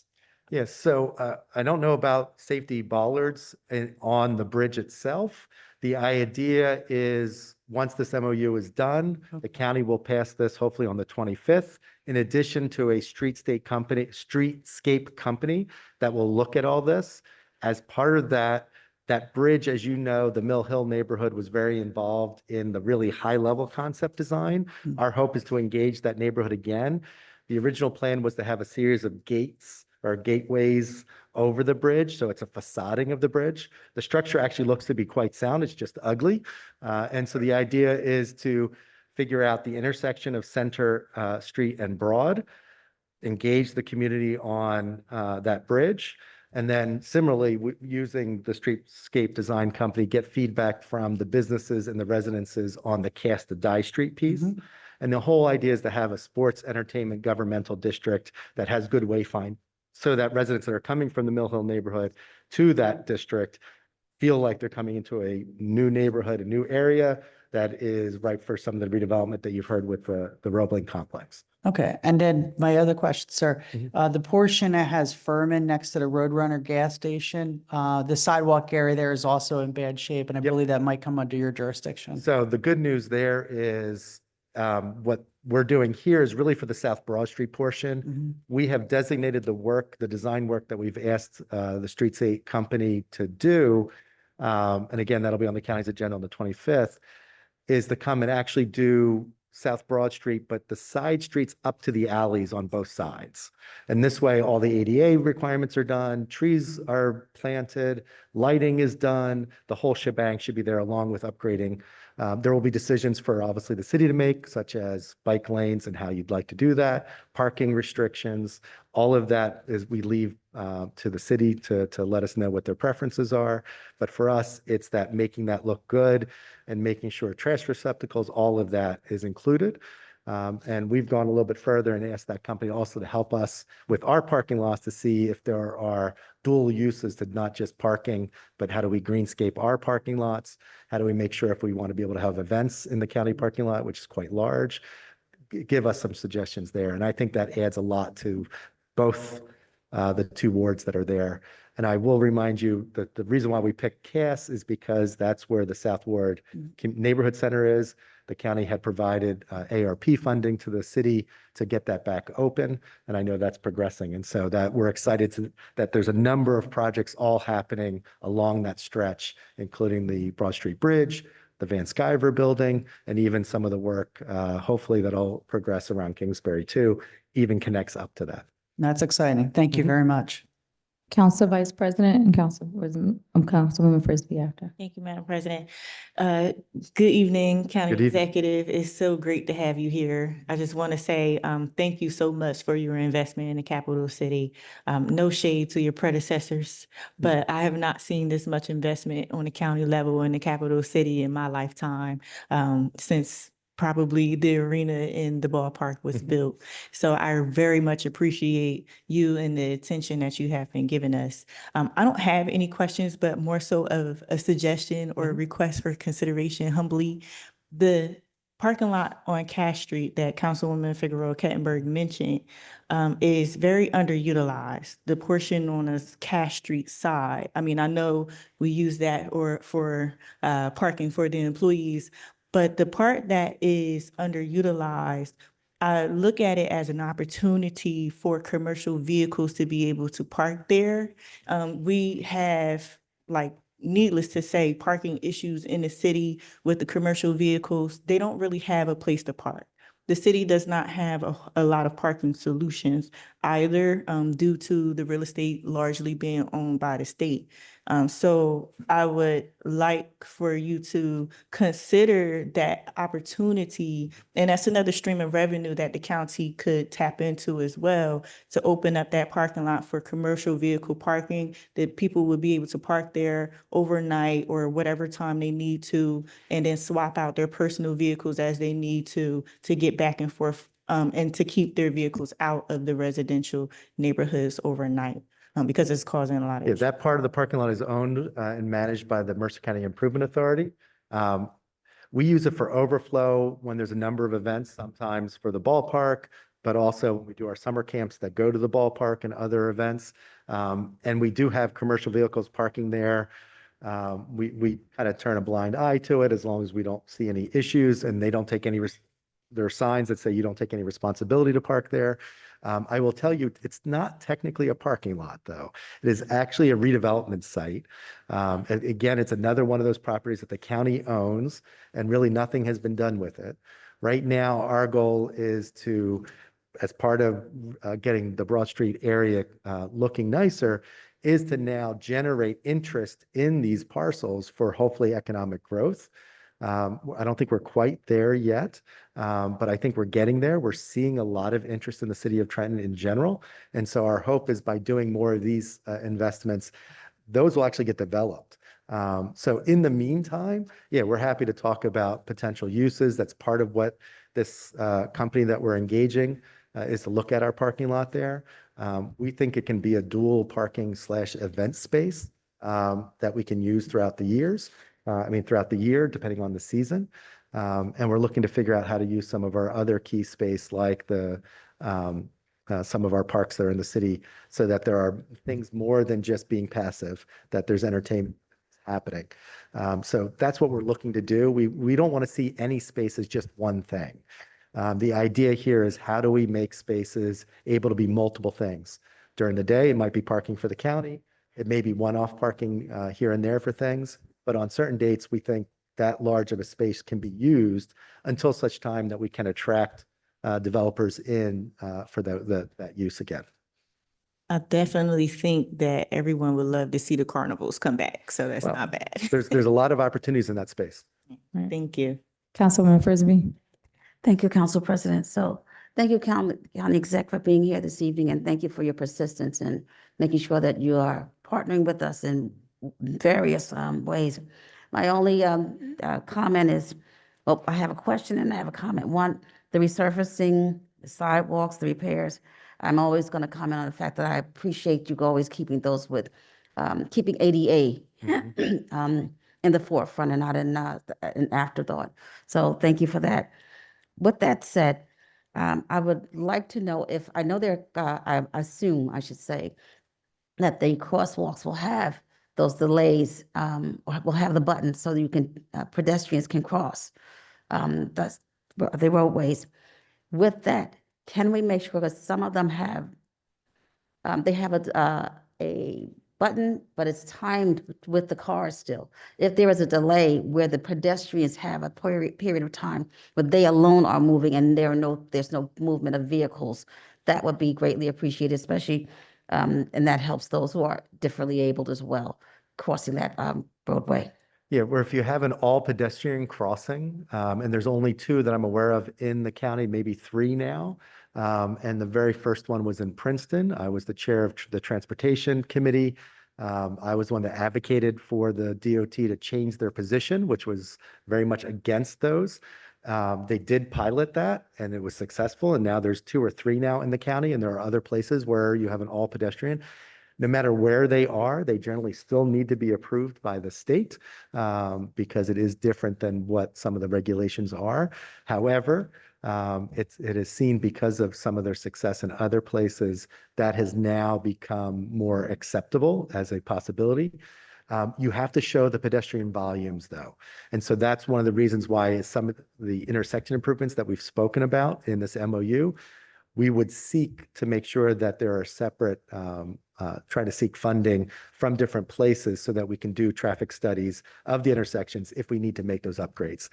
That said, any changes that we make to upgrade lights or signaling would always have the most recent type of technology. So that would make it not only ADA accessible, but also for those that are hearing impaired and others. And those lights are generally set up so that you can always change the timing so that it's an all pedestrian. So anything that we do on a temporary basis to upgrade would not preclude changing to that in the future. Thank you, sir. Thank you, Madam President. Thank you. You have something else to say? Oh, I'm sorry. I know, yeah. I was gonna roll call it. Okay, so Madam President, can I, since county exec is here, can we please it. go to resolution 25069 as well? Sure. You'll have to tell me which that one is. Yeah, we can go. Thank you. 25069, and I believe that is Councilman Williams and Feliciano. Thank you. So just for the record, Mr. Garcia, we're gonna roll call 25048. Understood. Thank you. Thank you. You can answer those for now, but I can answer. I defer to the city.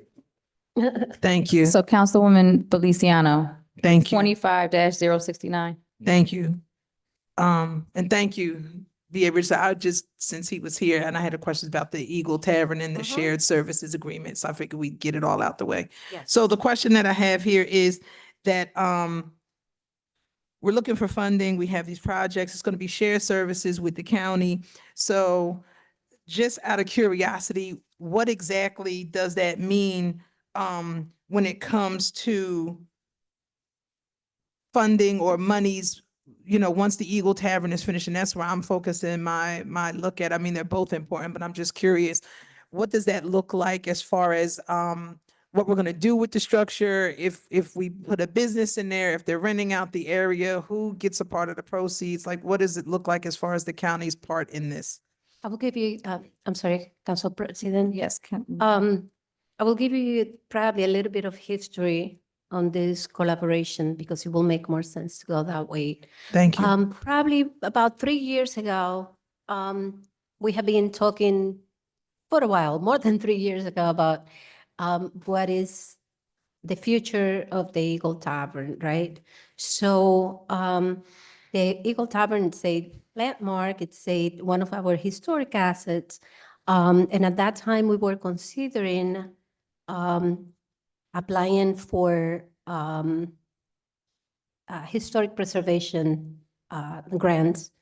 However, those grants are limited, and our municipality or any other municipality is only able to apply for 1 or 2 grants a year.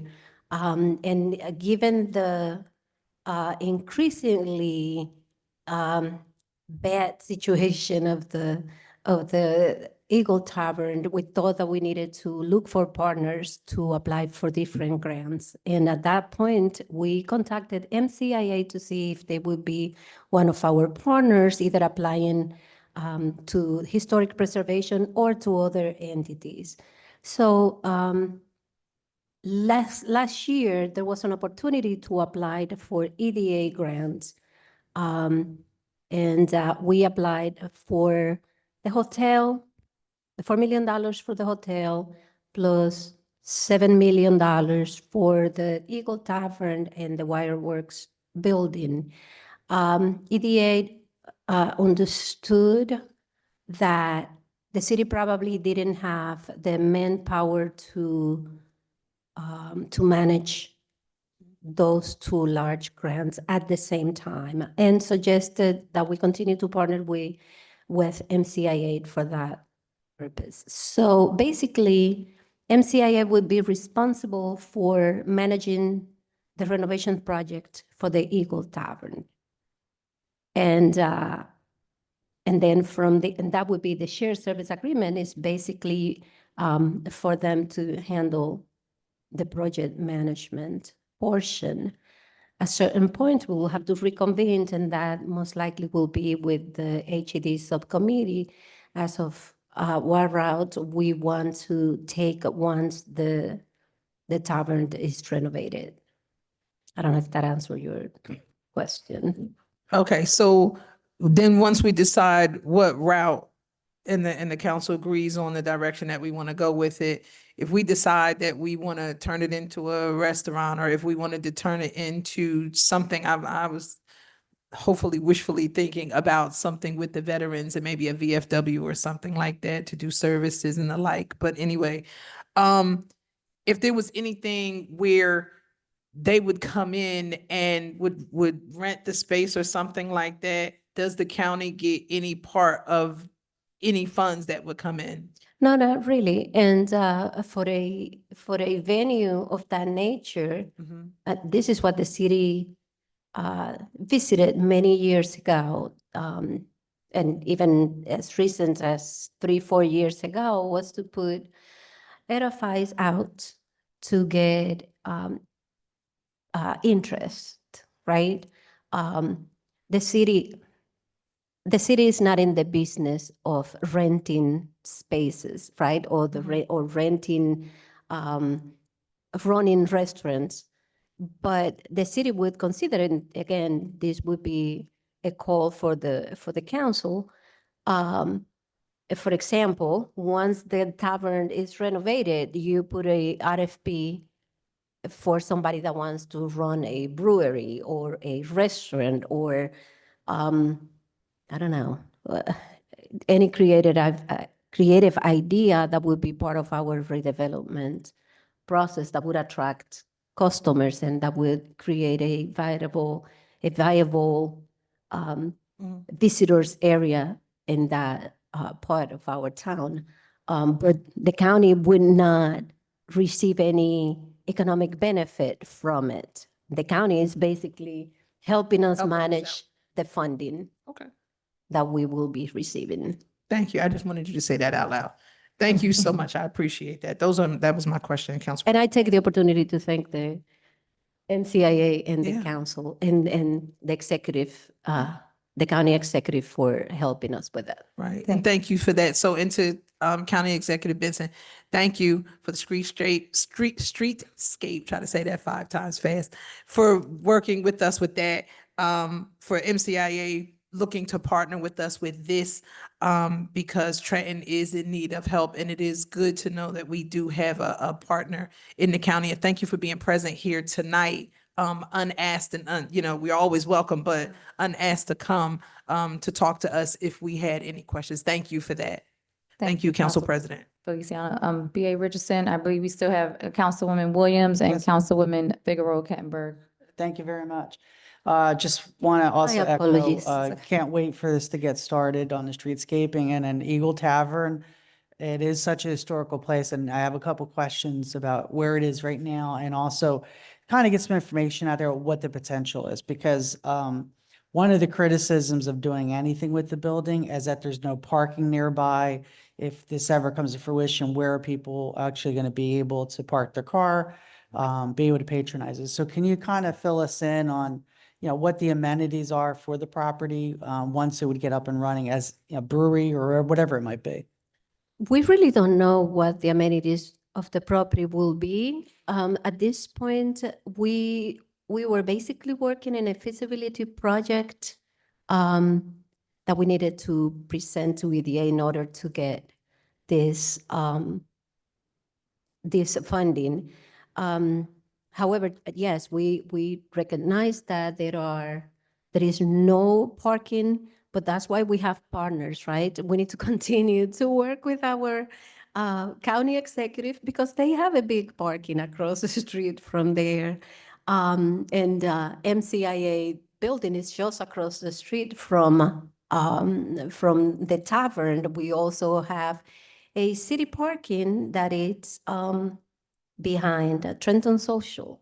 That is actually city That's parking. a city lot.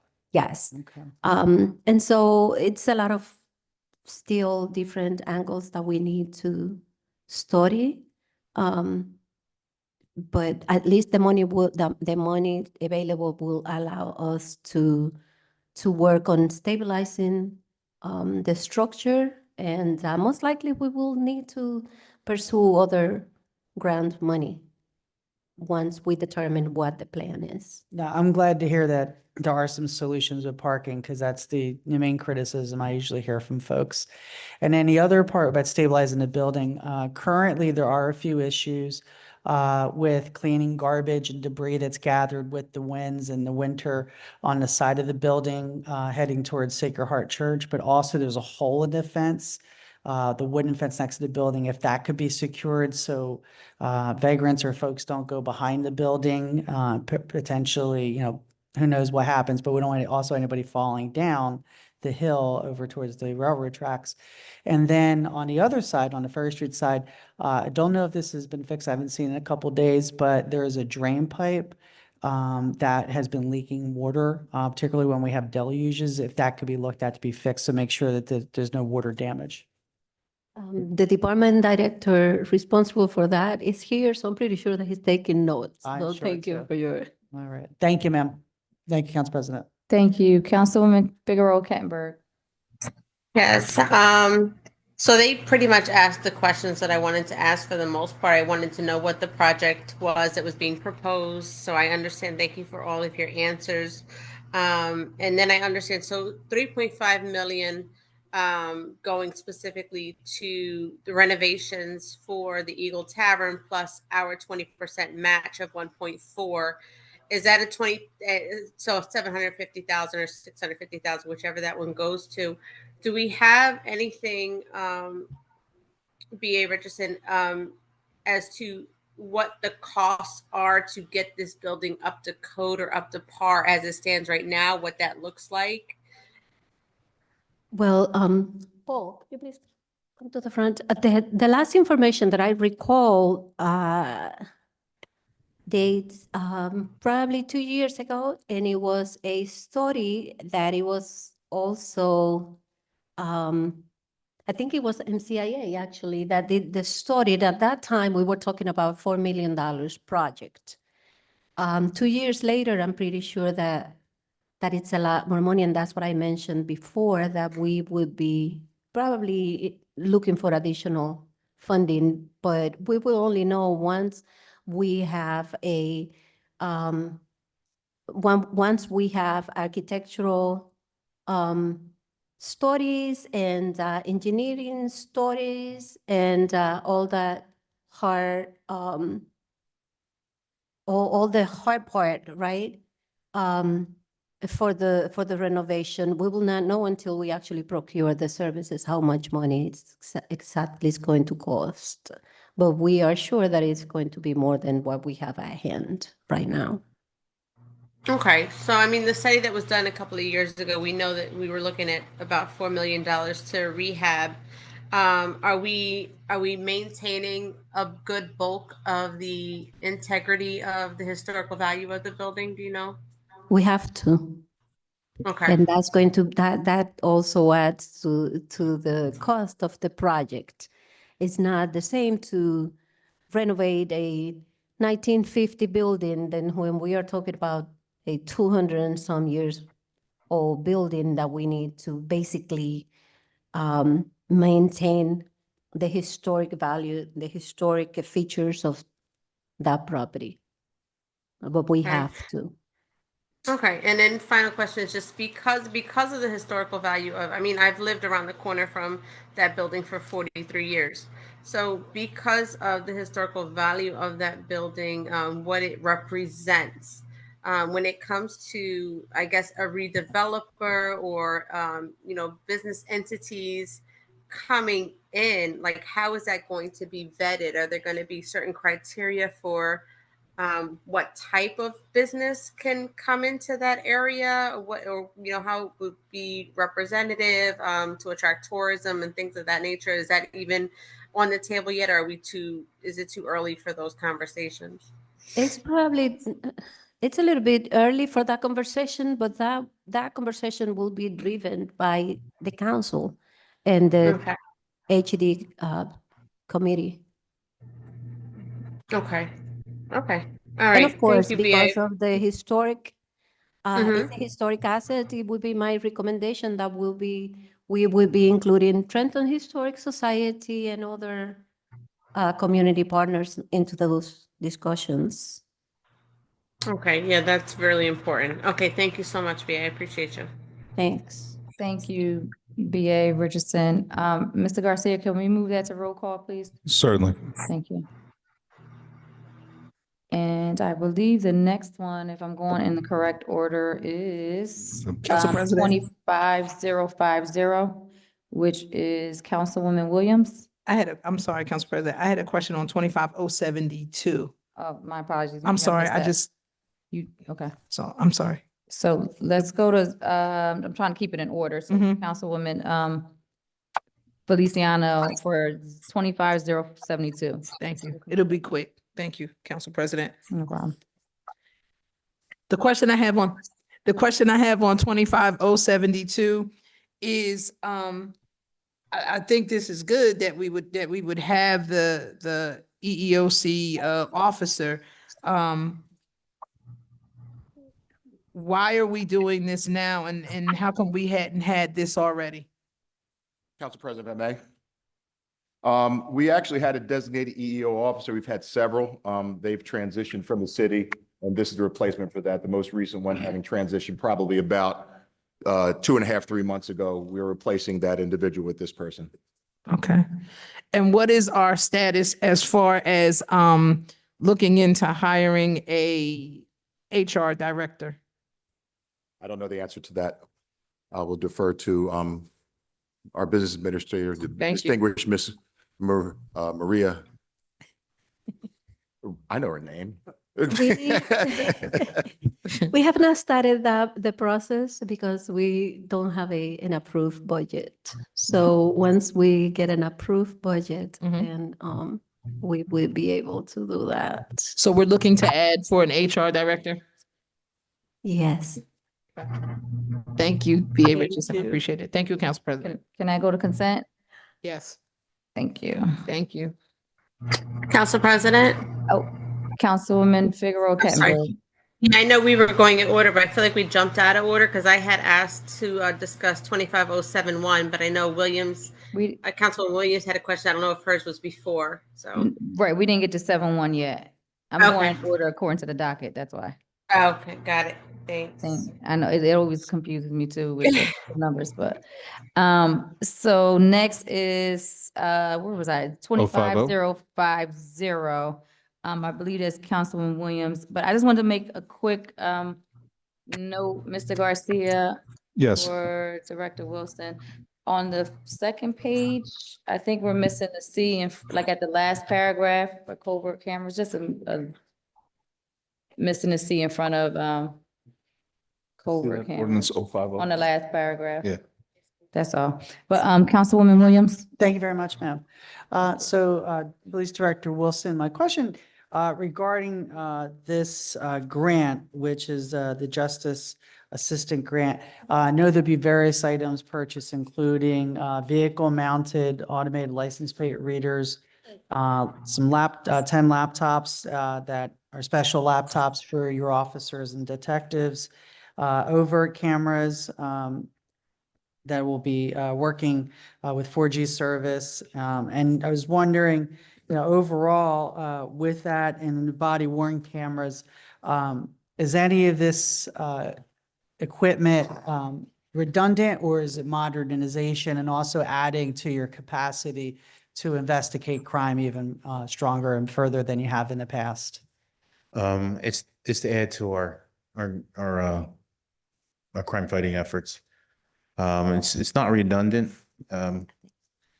Each of the items that will be purchased will be utilized in real time, based on our task force officers' needs and the needs of the police department. The overt cameras will add to our covert cameras that we have going across the city. And our body worn cameras we need in addition, because we'll be adding additional police officers here. Okay, and can you explain an overt camera for anybody who may not understand what that is? Overt camera is a camera that anybody can see standing in the street. A covert camera is one that you cannot. Okay, so it's out and open, we're not hiding anything? Yes. Okay, thank you very much, sir. I appreciate that. You're always being forward about why things are being purchased, particularly in this age. Yes, ma'am. Thank you. Can I go to consent? Thank you. Consent agenda, Mr. Garcia? Noted. Thank you. All right, and then I believe the next one in order is 25-052, and that's Councilwoman Janet Figueroa Kettenberg. Thank you.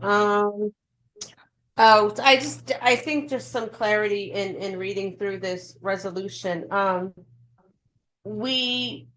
The city of Trenton, out of the city of Trenton police budget, is paying for prosecutors, detectives, or officers for this task force rather than our own.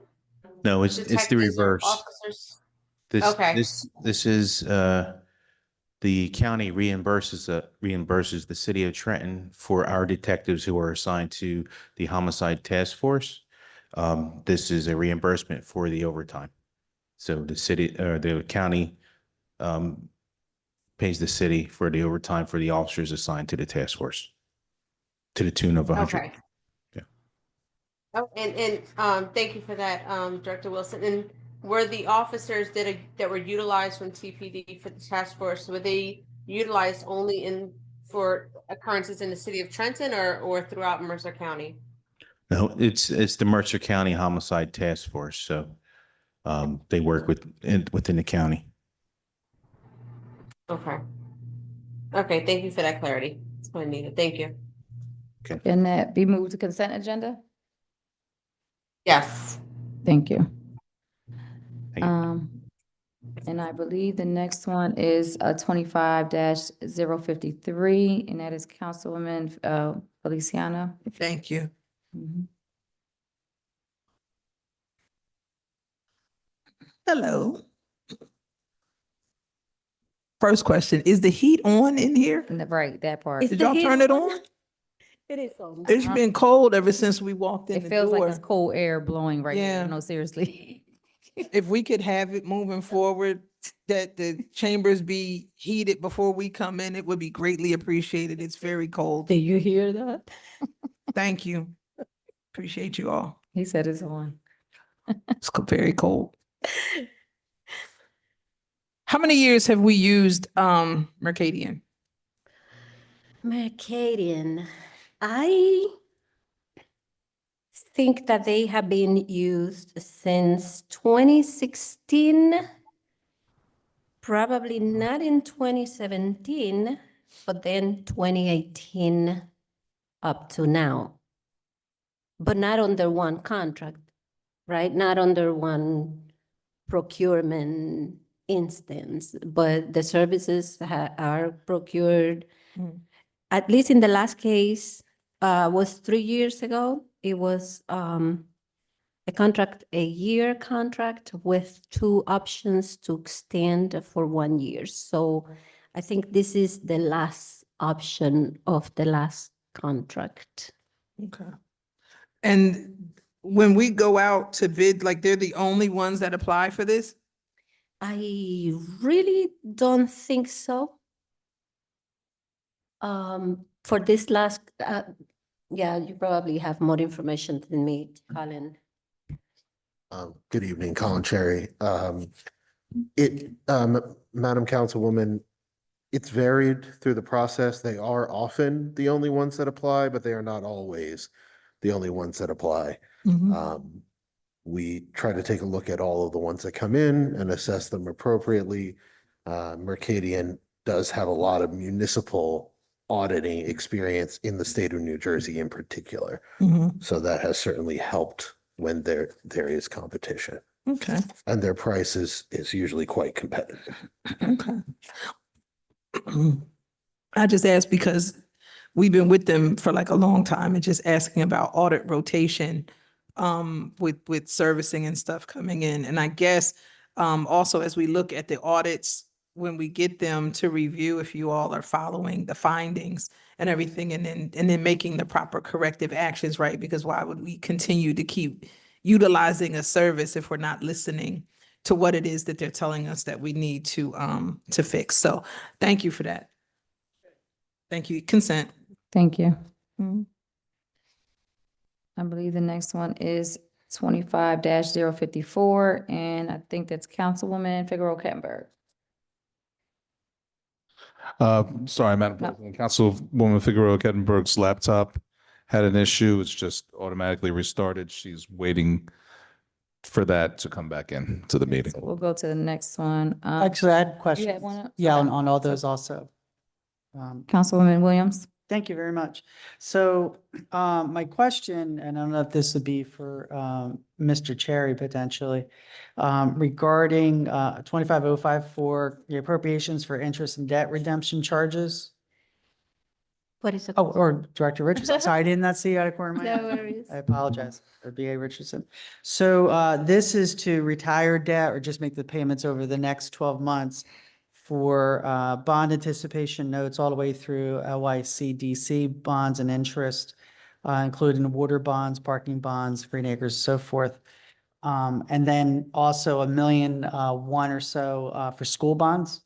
Yeah, basically in the local finance board requires that the first thing that we do is pay for our financial obligations. We need to pay for our the interest on the bonds. We need to pay all of our debt, bond debt, and any notes, interest. That's the first thing that we need to pay. Okay. And so that's basically why all of our debt service are listed there.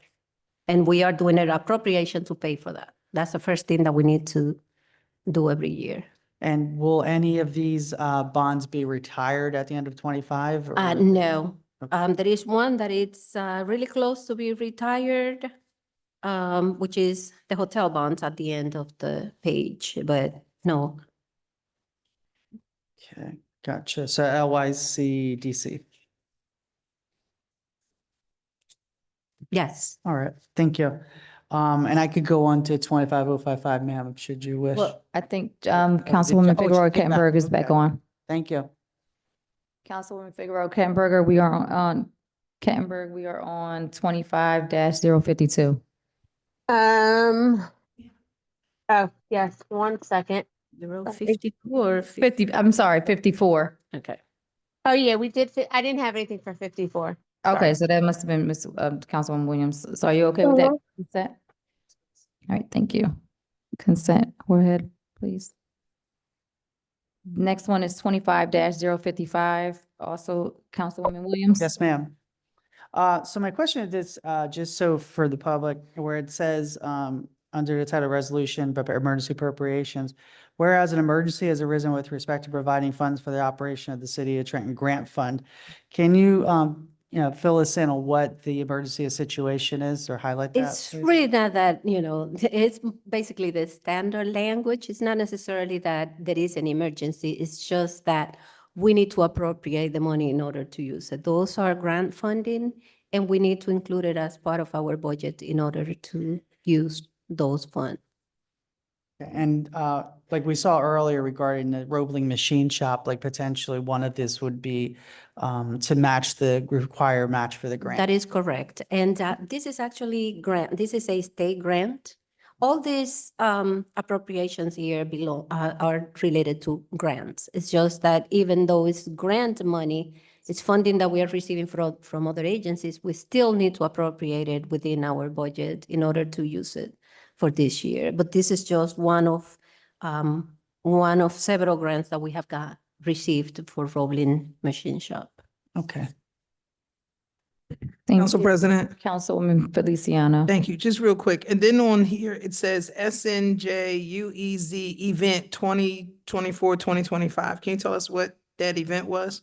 That's not necessarily, that is any, well, this is a UEC expenditure that we are expecting. I don't know necessarily what the event is, but that could be Right, as well. any of those expenditures that we are expecting to have in the first quarter for UEC. But I Okay. could get you more information about that. Okay. That And then the specific one. USDOJ cops hiring?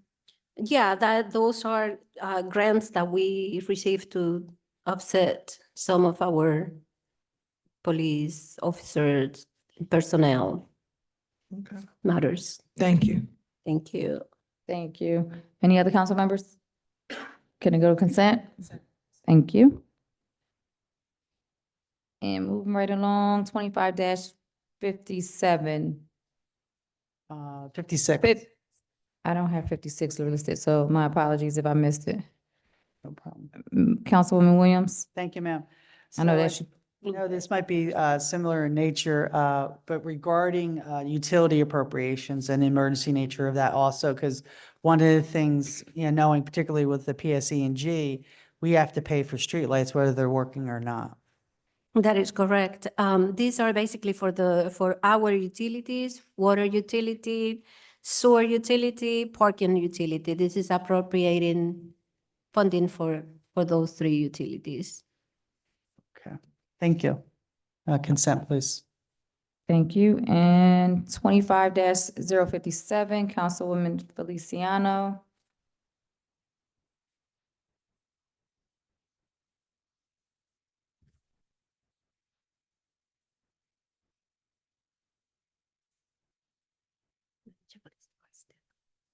I don't have a question.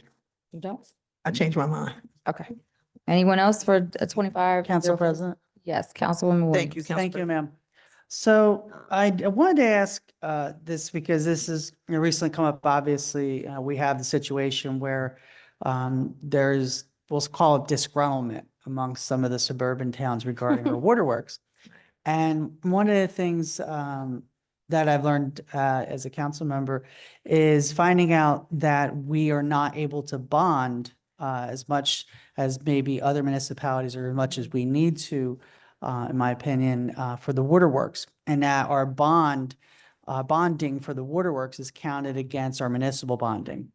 And am I incorrect in my understanding of that? Because, you know, that severely impacts how much the city can bond as a municipality to pay for roads, bridges, and all the other stuff we have to take care of, but also limits our waterworks and bonding for all the repairs it needs to do, which we've now been told could be up to about $600 million, if not more. I would really feel uncomfortable answering a bond question at that level. And if you would like, I can have our bond counsel to be here for the next meeting. We actually wanted to bring him I was gonna say, for we this thought- meeting, but couldn't. Yeah, I was gonna say, that's And probably so, okay. yes. Council President, if I may, make just a slight suggestion. Yeah. Councilman Williams, if you want to articulate that in email, we can have that sent to Okay. bond counsel. They could distribute an answer to the council body as a whole. Yeah, I most likely have an answer, but I would not, I don't want to adventure to. No, I to do I that thank you, when but we have I a would council. appreciate, and I imagine others would, having the bond counsel come to the meeting Yes. to explain this, because this is an incredibly, you know, important, far-reaching issue for our Absolutely. city. Yes, Okay, thank you, ma'am. Thank you, Council President. thanks. Thank you. Consent agenda, please. Yes.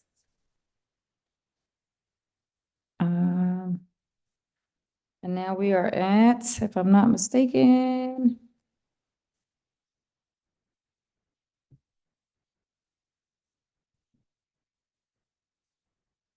I may have missed some. 7-0, hold on one second, 6-0. 6-7, 25-67, I believe that is Councilwoman Figueroa Kettenberg. Or it was 62, I got 6-7. I did that, but I have either 62 or 67, I'm not sure which one I vote. Madam President, were there any questions on 58? I'm sorry. Just asking. No, I didn't have that Okay. written down. Not 59, not 60. Mm-mm. It's No, either that 62 or wasn't me. 67. No? Okay, so it might be 67 67. because I kind of have it like scribbled out. Was that you, Councilwoman Figueroa Kettenberg, 67? No, ma'am. No, Okay, ma'am. Councilwoman Williams? I'm sorry, 67, ma'am? Yes. No? No, that was not me. All right. So then I Not this have time. 69 we did, and then I have 71. Council President, I'm sorry, Council President, really quickly, before we move on, since we're talking about the ones for waterworks, and I just ask a broad question? Sure. Thank you. I just know, if Director Semple's there. I just noticed that we have 11 resolutions, before us regarding waterworks and sewer. And I'm just wondering how many of these are results of the DEP investigation? Director Simple. I had 67 down for her. Good evening, Council President and Council members. Good evening. Sean Semple, Director of Water and Sewer.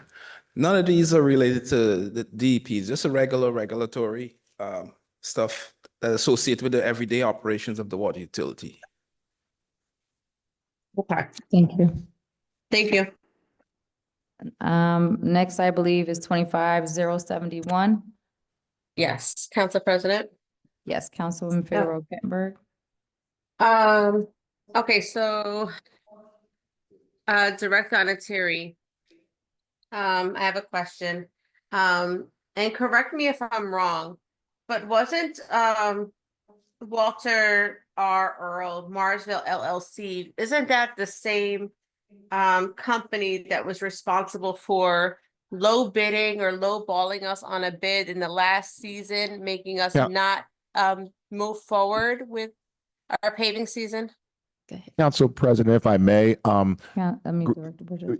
if I may make a suggestion to have a discussion about that, and I can answer Councilwoman Figueroa Kettenberg's question in executive session as it relates to current recent litigation. More than happy to answer, but it's a litigation that sprung about last week that I prefer discussing in executive session. So that, I mean, should this resolution be They like pulled or just tabled don't- at this time? Because Right. there's, yeah. I do not believe it should, but I think that requires a more robust discussion with council to determine what council's wishes are with respect to that.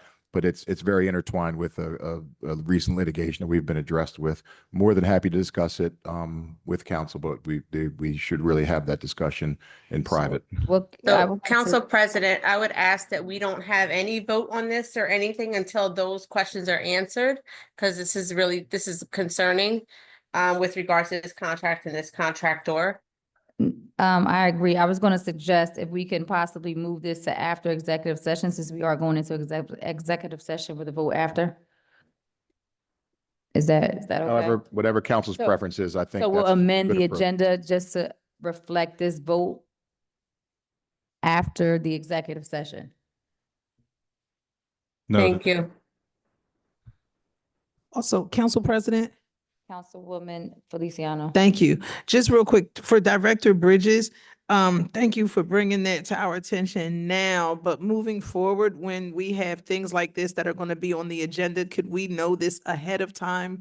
So, because we get into question mode and then just to find out now that there's pending litigation, I would just respectfully ask that before the council has this or before the council president is ready to present all this forward, that you take another look just through the agenda just to make sure, and if there's anything pending litigation, that you flag it so we just know to take it off the table that we have to talk about it in executive session.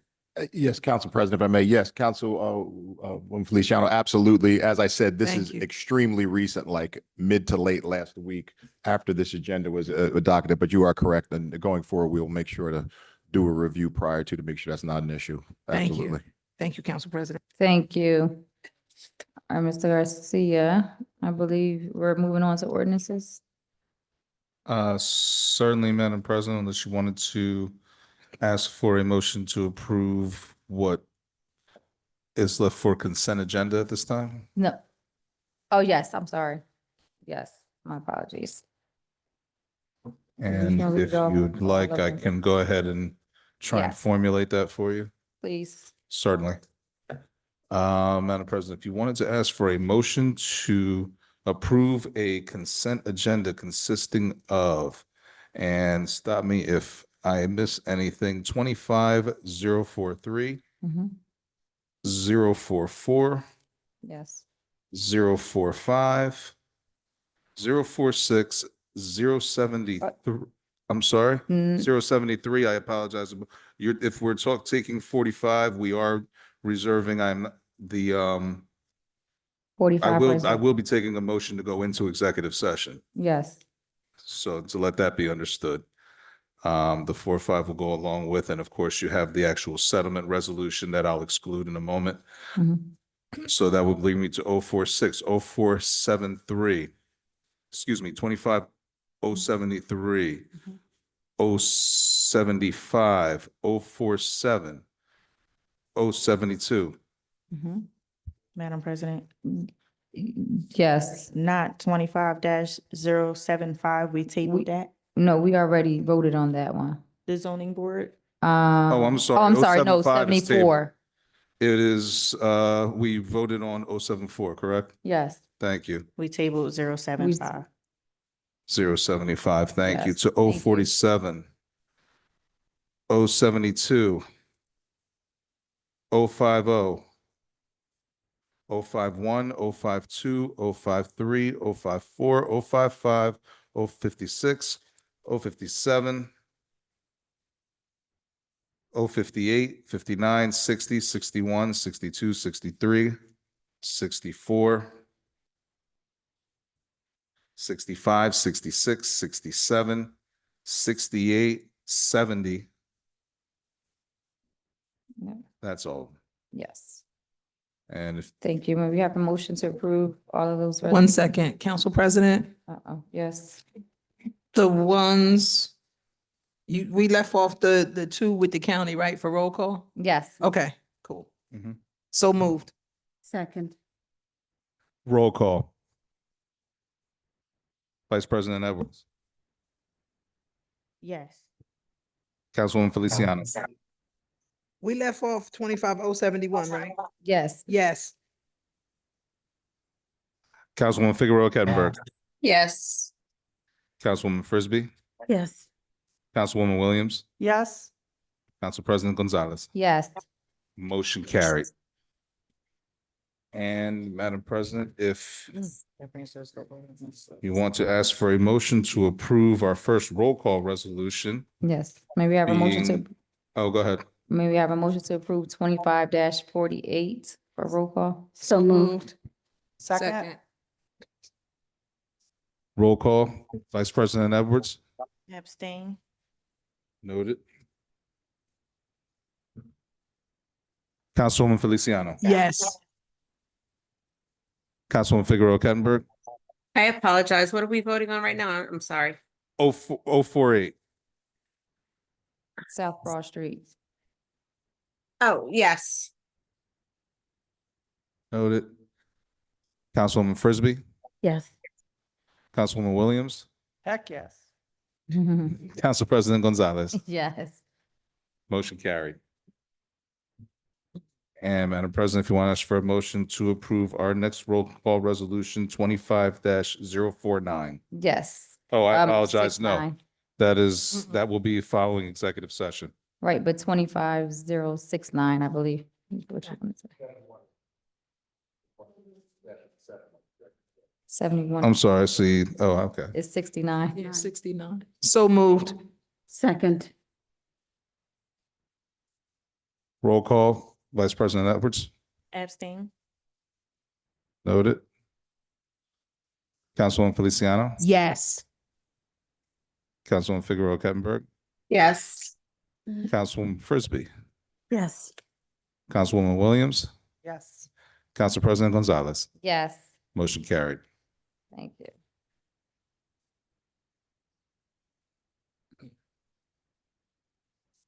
And Madam President, moving to ordinances at this time. Yes. Oh, we have no more roll call resolutions.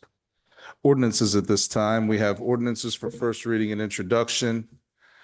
Ordinances 25-006, bond ordinance providing for phase 5 of lead service line replacement program in the Trenton Waterworks Service Area by the City of Trenton and the County of Mercer, State of New Jersey, appropriating $22 million, therefore, and authorizing the issuance of $22 million in bonds or notes to finance the cost thereof. May we have a motion to approve 25-006? So moved. Second. Roll call. Vice President Edwards, Yes. Councilwoman Feliciano, Yes. Councilwoman Figueroa Kettenberg, Yes. Councilwoman Frisbee, Yes. Councilwoman Williams, Yes.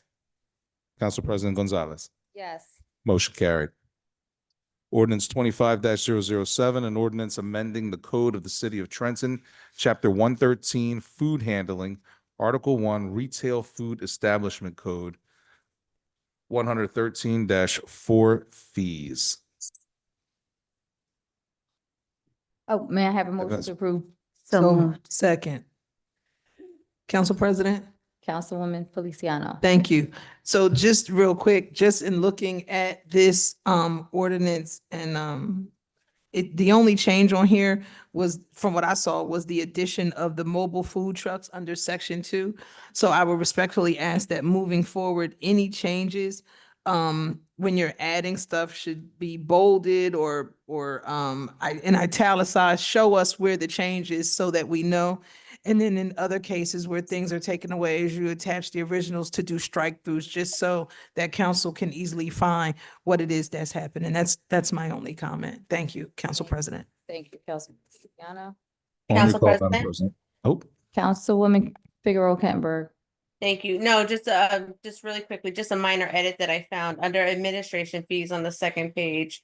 Letter B, just add a W to review. Previously reviewed and modified plans. Thank you.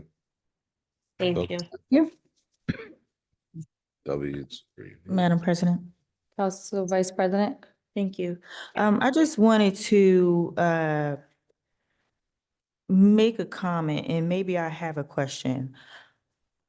there was a gentleman that had reached out to me around this time last month who owns a food truck, and he was not allowed to renew his food truck license that had expired on January 31st.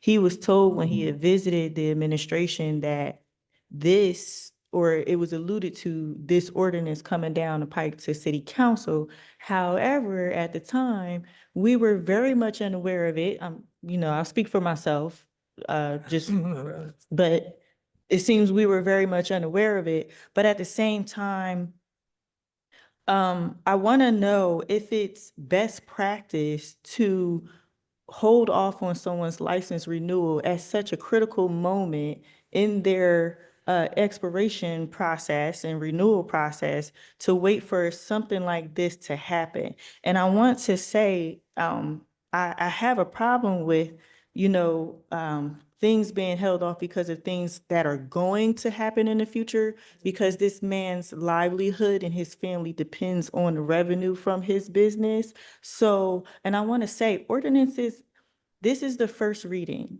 So then the second reading will be on March 4th. Then granted, council passes that. It does not take effect for another 20 days after that. That's about 60 days after the expiration of this man's license. That's 60 days of revenue loss that I must say, if it were me in his shoes, I would be absolutely livid because I would not be able to operate my business that I depend on paying my bills with. So is there going to be some type of mediation or remediation for this man who is still in limbo waiting for this ordinance to pass? Council President? Yes, BA. I really need to provide a little bit of background information because obviously council doesn't have the facts about this situation.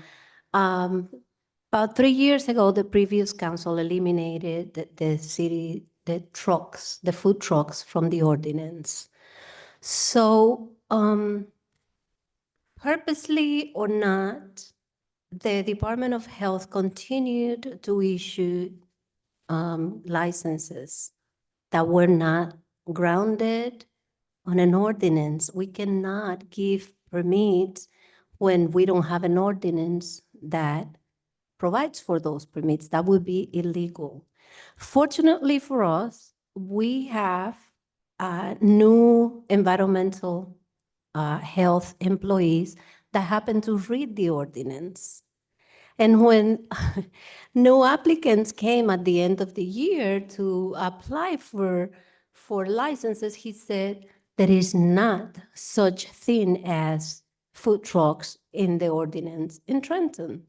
So he denied the licenses, and he did that correctly because acting out of just, okay, I want to make sure that people live and that they have a business, that is not a ground to provide for a license. So he did what he was supposed to do, revise the ordinance and work on that.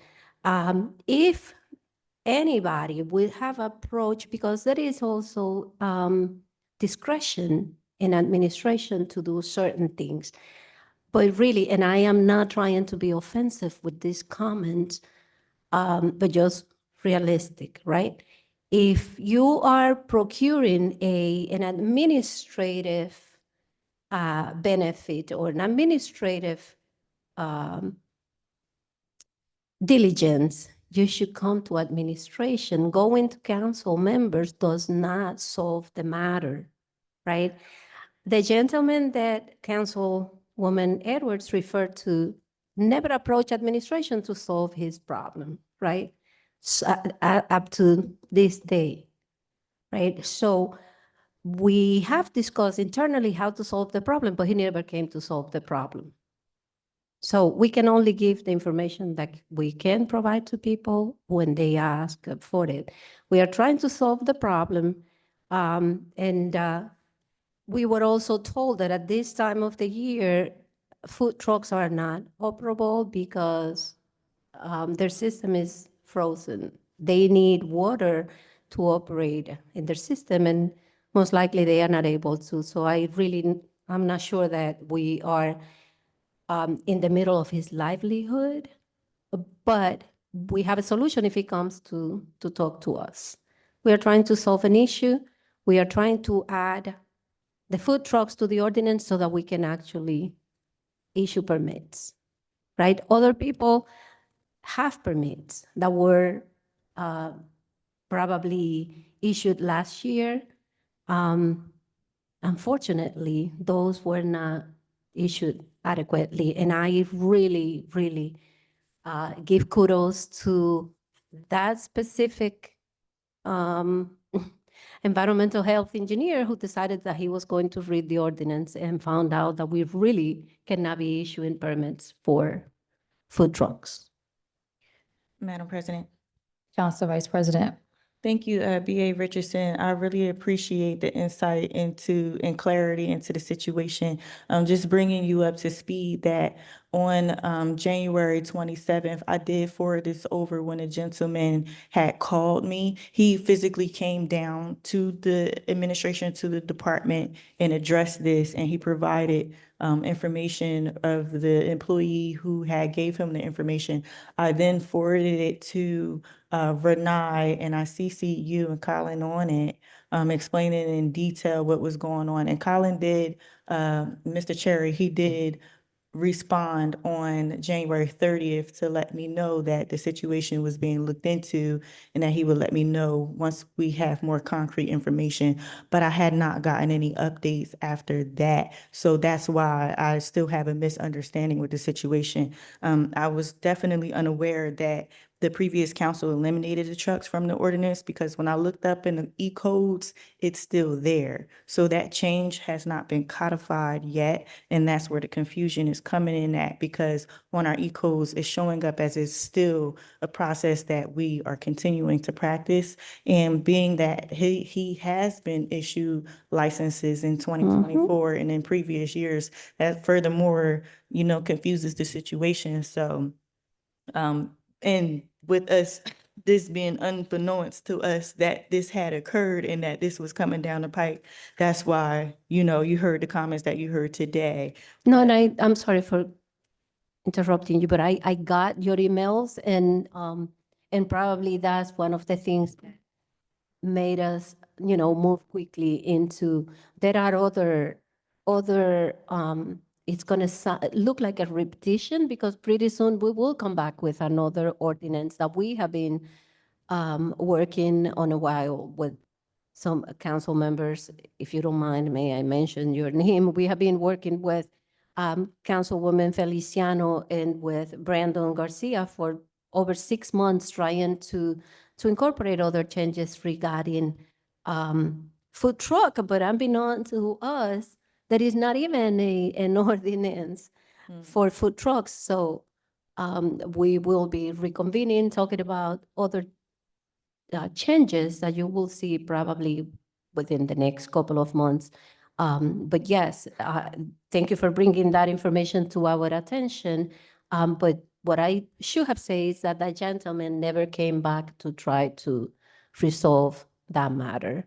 But we are ready. We are not going to be waiting for the ordinance, but we will have to do some, exercise some administrative discretion to solve any problems. So far, we know about him, but other people that would come to renew their licenses will run into the same problem. We were basically praying that that would not happen until this ordinance was adopted. But we are ready to respond in a manner that would be, accommodating to those folks that would approach you or us within the next month or so until this ordinance is adopted. Okay, I appreciate that. If we can get a response to the emails that I've been sending, because I also followed up on February 5th to check in on this, because he's been reaching out to me as his point of contact, as his representative, to reach out to the administration because he wasn't getting anywhere with the employees. So I'll send it over again just to bring it back to the top of your email. But if this can be explained to him so that he's not left in limbo trying to figure Absolutely. out what he needs to do. So that'd be awesome. Yes, Thank you. thanks. Thank you. Council President. Councilwoman Williams. Thank you, ma'am. So I just have two questions regarding this. First one is, and thank you for, providing the previous ordinance, which I noticed the second reading was adopted on, I'm sorry, it was adopted on March 5th, about a week before the country was shut down with COVID in 2020. What was the reasoning for removing food trucks in the first place? I honestly don't remember, but I think Okay. it had to do with some complaints of, I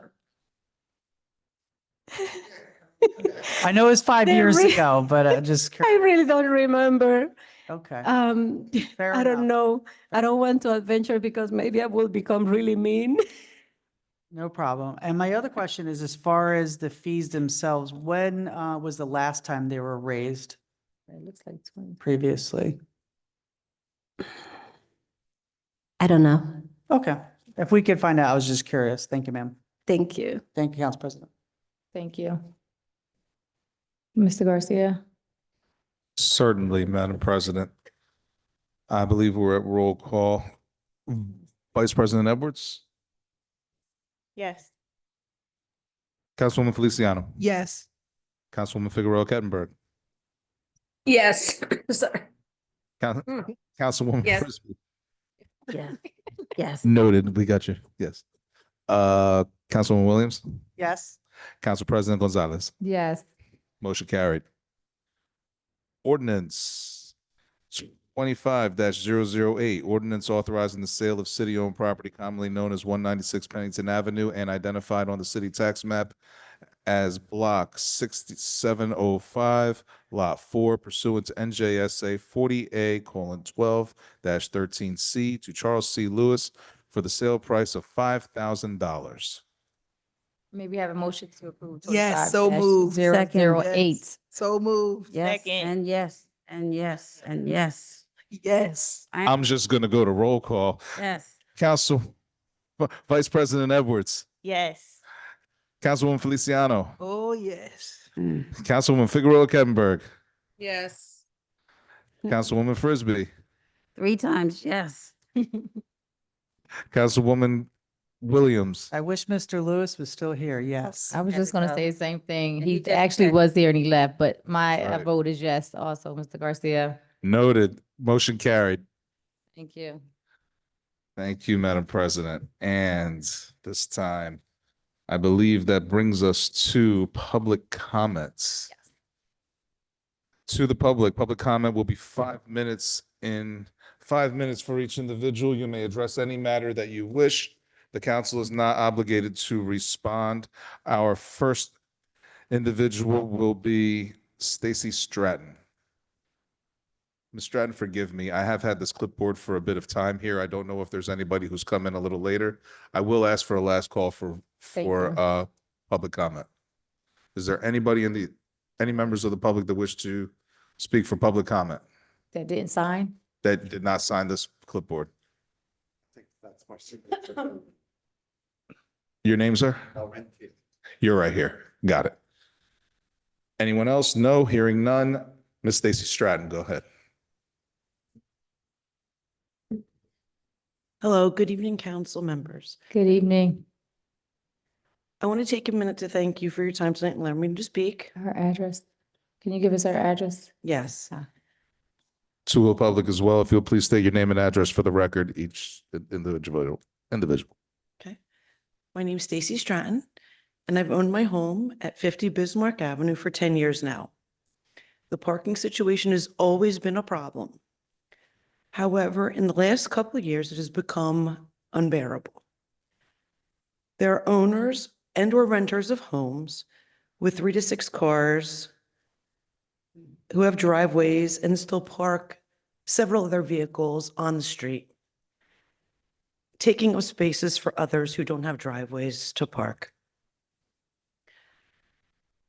I have one vehicle, and it's often impossible for me to find parking on my street, let alone near my home, which leaves me with no other choice but to have friends and families pick me up if I want to leave, or save my spot so I can drive with their vehicle.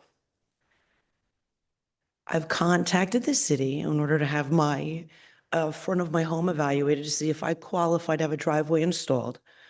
I've also contacted the city to inquire about creating, moving my fence line in my backyard to create a parking pad space out back, to which I've been told no to both. I was denied a driveway based on the amount of space that I have in the front of my home. I believe I'm inches of being short of what the ordinance allows.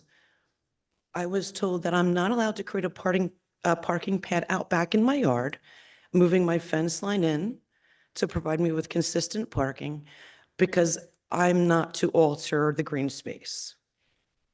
In addition, if I were allowed to create a parking pad out back, my concern is that Sherwood Alley that is behind my home is unpaved and the alley is not maintained, meaning there's low-lying overhanging brush, which could, both being unpaved and with this brush, cause damage to my vehicle if I chose to utilize that as a means of parking.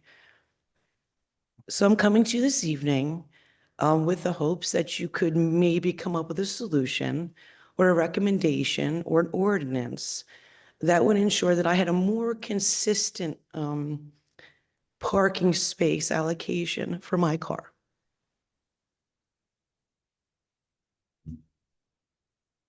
Thank you. Ms. Thank you. Stratton. I also have one other thing, if you don't mind, if that's all right. You just have time. I have a recommendation and I'm hoping that maybe council will consider this. I know parking is a concern for a lot of us who live in the city. I have one vehicle, and I know that Bismarck Avenue is, I've been made aware, on the list to be scheduled for paving.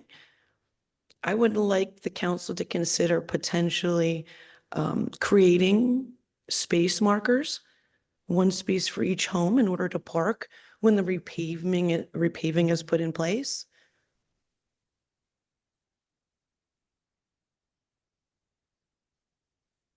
Thank you. Thank you. Louis Brady. Good evening, councils. Good evening. Louis Brady, 618 Franklin Street. I'm coming to you tonight because on Mondays and Thursdays, we have street cleaning. On Tuesdays and Fridays is on the opposite side of our street. Unfortunately, they don't do our side. They go on the opposite side on Tuesdays and Fridays. They don't come on our side on Mondays and Thursdays. And I asked the gentleman that was driving the truck, he says, oh, we come out and we do your side. And I said, no, you don't. I'm sitting there watching them going up and down. He does not come on our side. He goes on the opposite side in front of, not in front of our house, but on the other side of the street. And I said, you know what? You just have to come out and you have to do it. I understand that they're getting two new street cleaners, but come on. We can't keep moving our cars back and forth. And and my father, he can't move the car because he's handicapped. But still in all, and they said, oh, well, if you don't move it, you get a ticket. We've gone through that 3 times. He's gotten a ticket twice. I don't know what else we can do. I'd like to find out if what we can do, because of this situation. Thank you. Thank you, Mr. Brady. Elijah Dixon.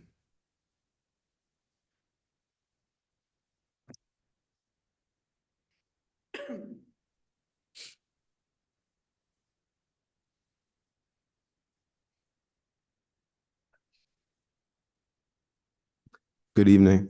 Good evening. I'm here this evening to speak with regards to not a resolution or ordinance. Mr. Dixon, I don't mean to Oh, interrupt you. If you would got just, you. thank you. Elijah Dixon, 134 East Hanover Street. Sorry about that. Elijah, oh, I just said that. Yeah, I'm here to speak with regards to a item that was on the docket for last, I guess it was February 7th, that was tabled for further consideration, or supposed to be tabled for further consideration and put up for a vote this evening. And that docket number was 25-030, resolution awarding a contract for Equity by Design for consulting services for the creation of a 5-year UEZ development plan. It's not on the docket. And so I'm not sure who I would necessarily bring that up to. I did, prior to this meeting, I did seek further follow-up or clarification to see if the couple of council members who had questions, to see if their questions were satisfied. I was told that they were.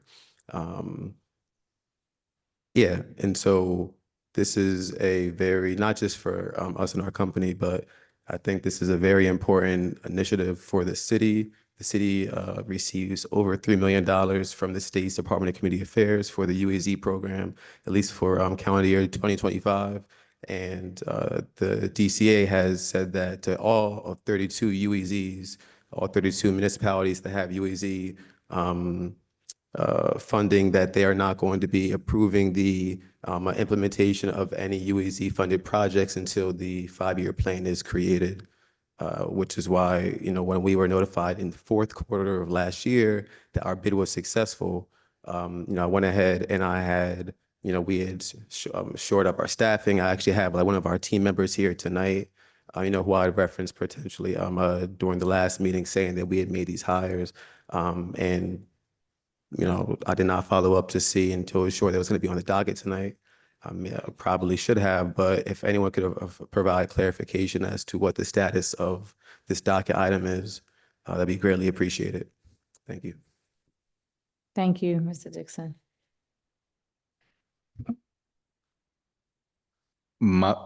Forgive me, Malia Lacy? Did I get that correct? Malaya, thank you.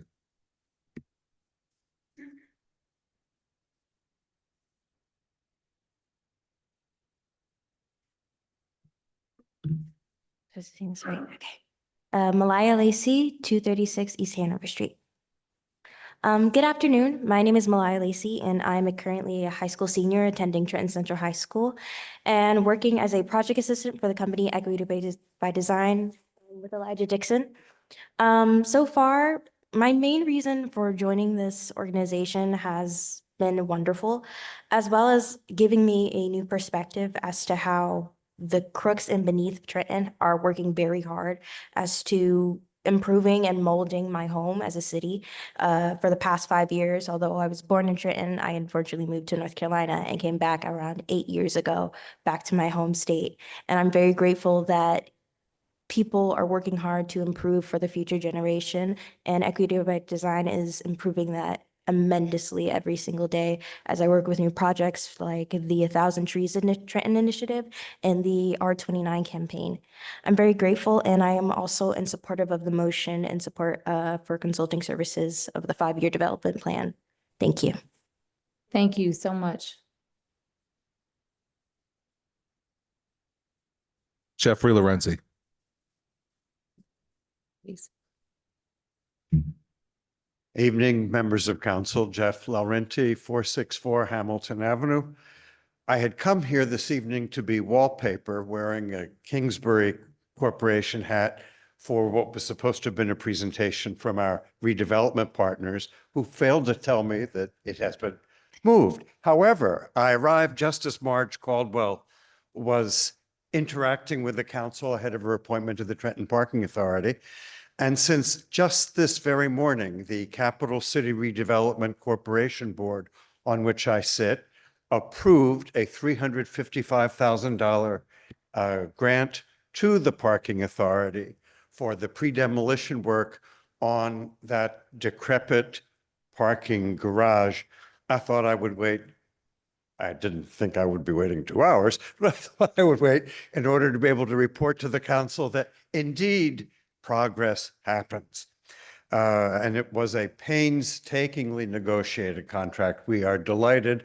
And since I emailed to some of my colleagues on the board the fact that Miss Caldwell Wilson was being appointed to the parking authority, it elicited hope that the authority may become a more constructive partner with the Capital City Redevelopment Corporation Board. As was noted, I think, by Ms. Caldwell Wilson, the CCRC has been holding a legislative appropriation of $1.5 million for 3 years now, 4 years, that would help in getting that demolished. And we would hope a redevelopment facing Mill Hill Park that is historically consistent. Mentioning history, there was also a debate earlier in this evening's proceedings about the Eagle Tavern. That is 1 block outside the Capital City Redevelopment Corporation's district, but I would hope that the council will do everything possible to get the Eagle Tavern up and running as quickly as possible to be able to receive guests in next year's semi-quincentennial, the 250th anniversary.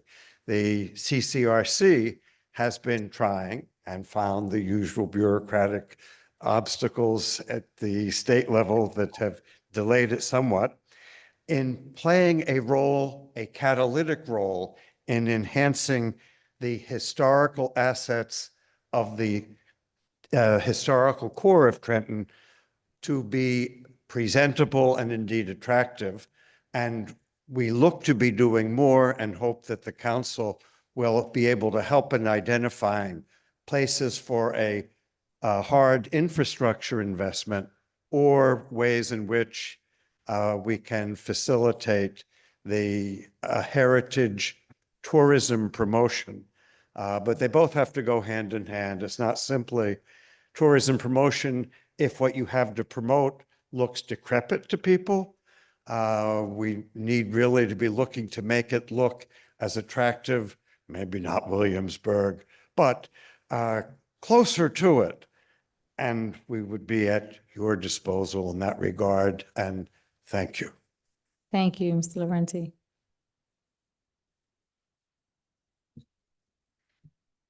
Victor Irizarry.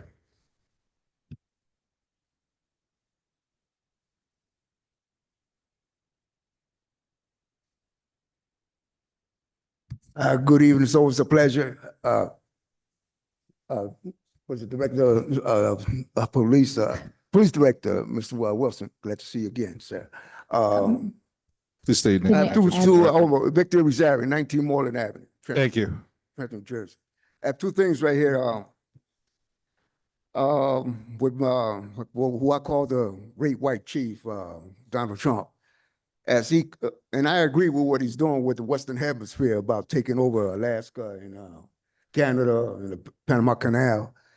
He missed out on Cuba, but Iceland is still available. I agree with that, but what I also noticed that he's bypassing Puerto Rico in a sense that I think Mr. Victor, Excuse me, hold sir. on one I second. do- Excuse I me one do second. Dearly apologize. We just have to put a pause because we no Yes. longer have a quorum on the dais. So if you could just pause your comments for a moment, not to stop you, just Not, pause it. we're just till we gonna have a pause quorum. it just because we need 2 more people to come back from the restroom. Oh, okay, sure, Okay. sure. 2 more. If you just mind, All don't right. mind waiting a short period of time. No one's going to do anything until the folks Just give get it a back. pause. All right. Yes, sir. Thank you, Solicitor, sir.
Madam President, I believe we have a Yes. quorum if we include our So I'm in virtual favor of members. Kettenberg.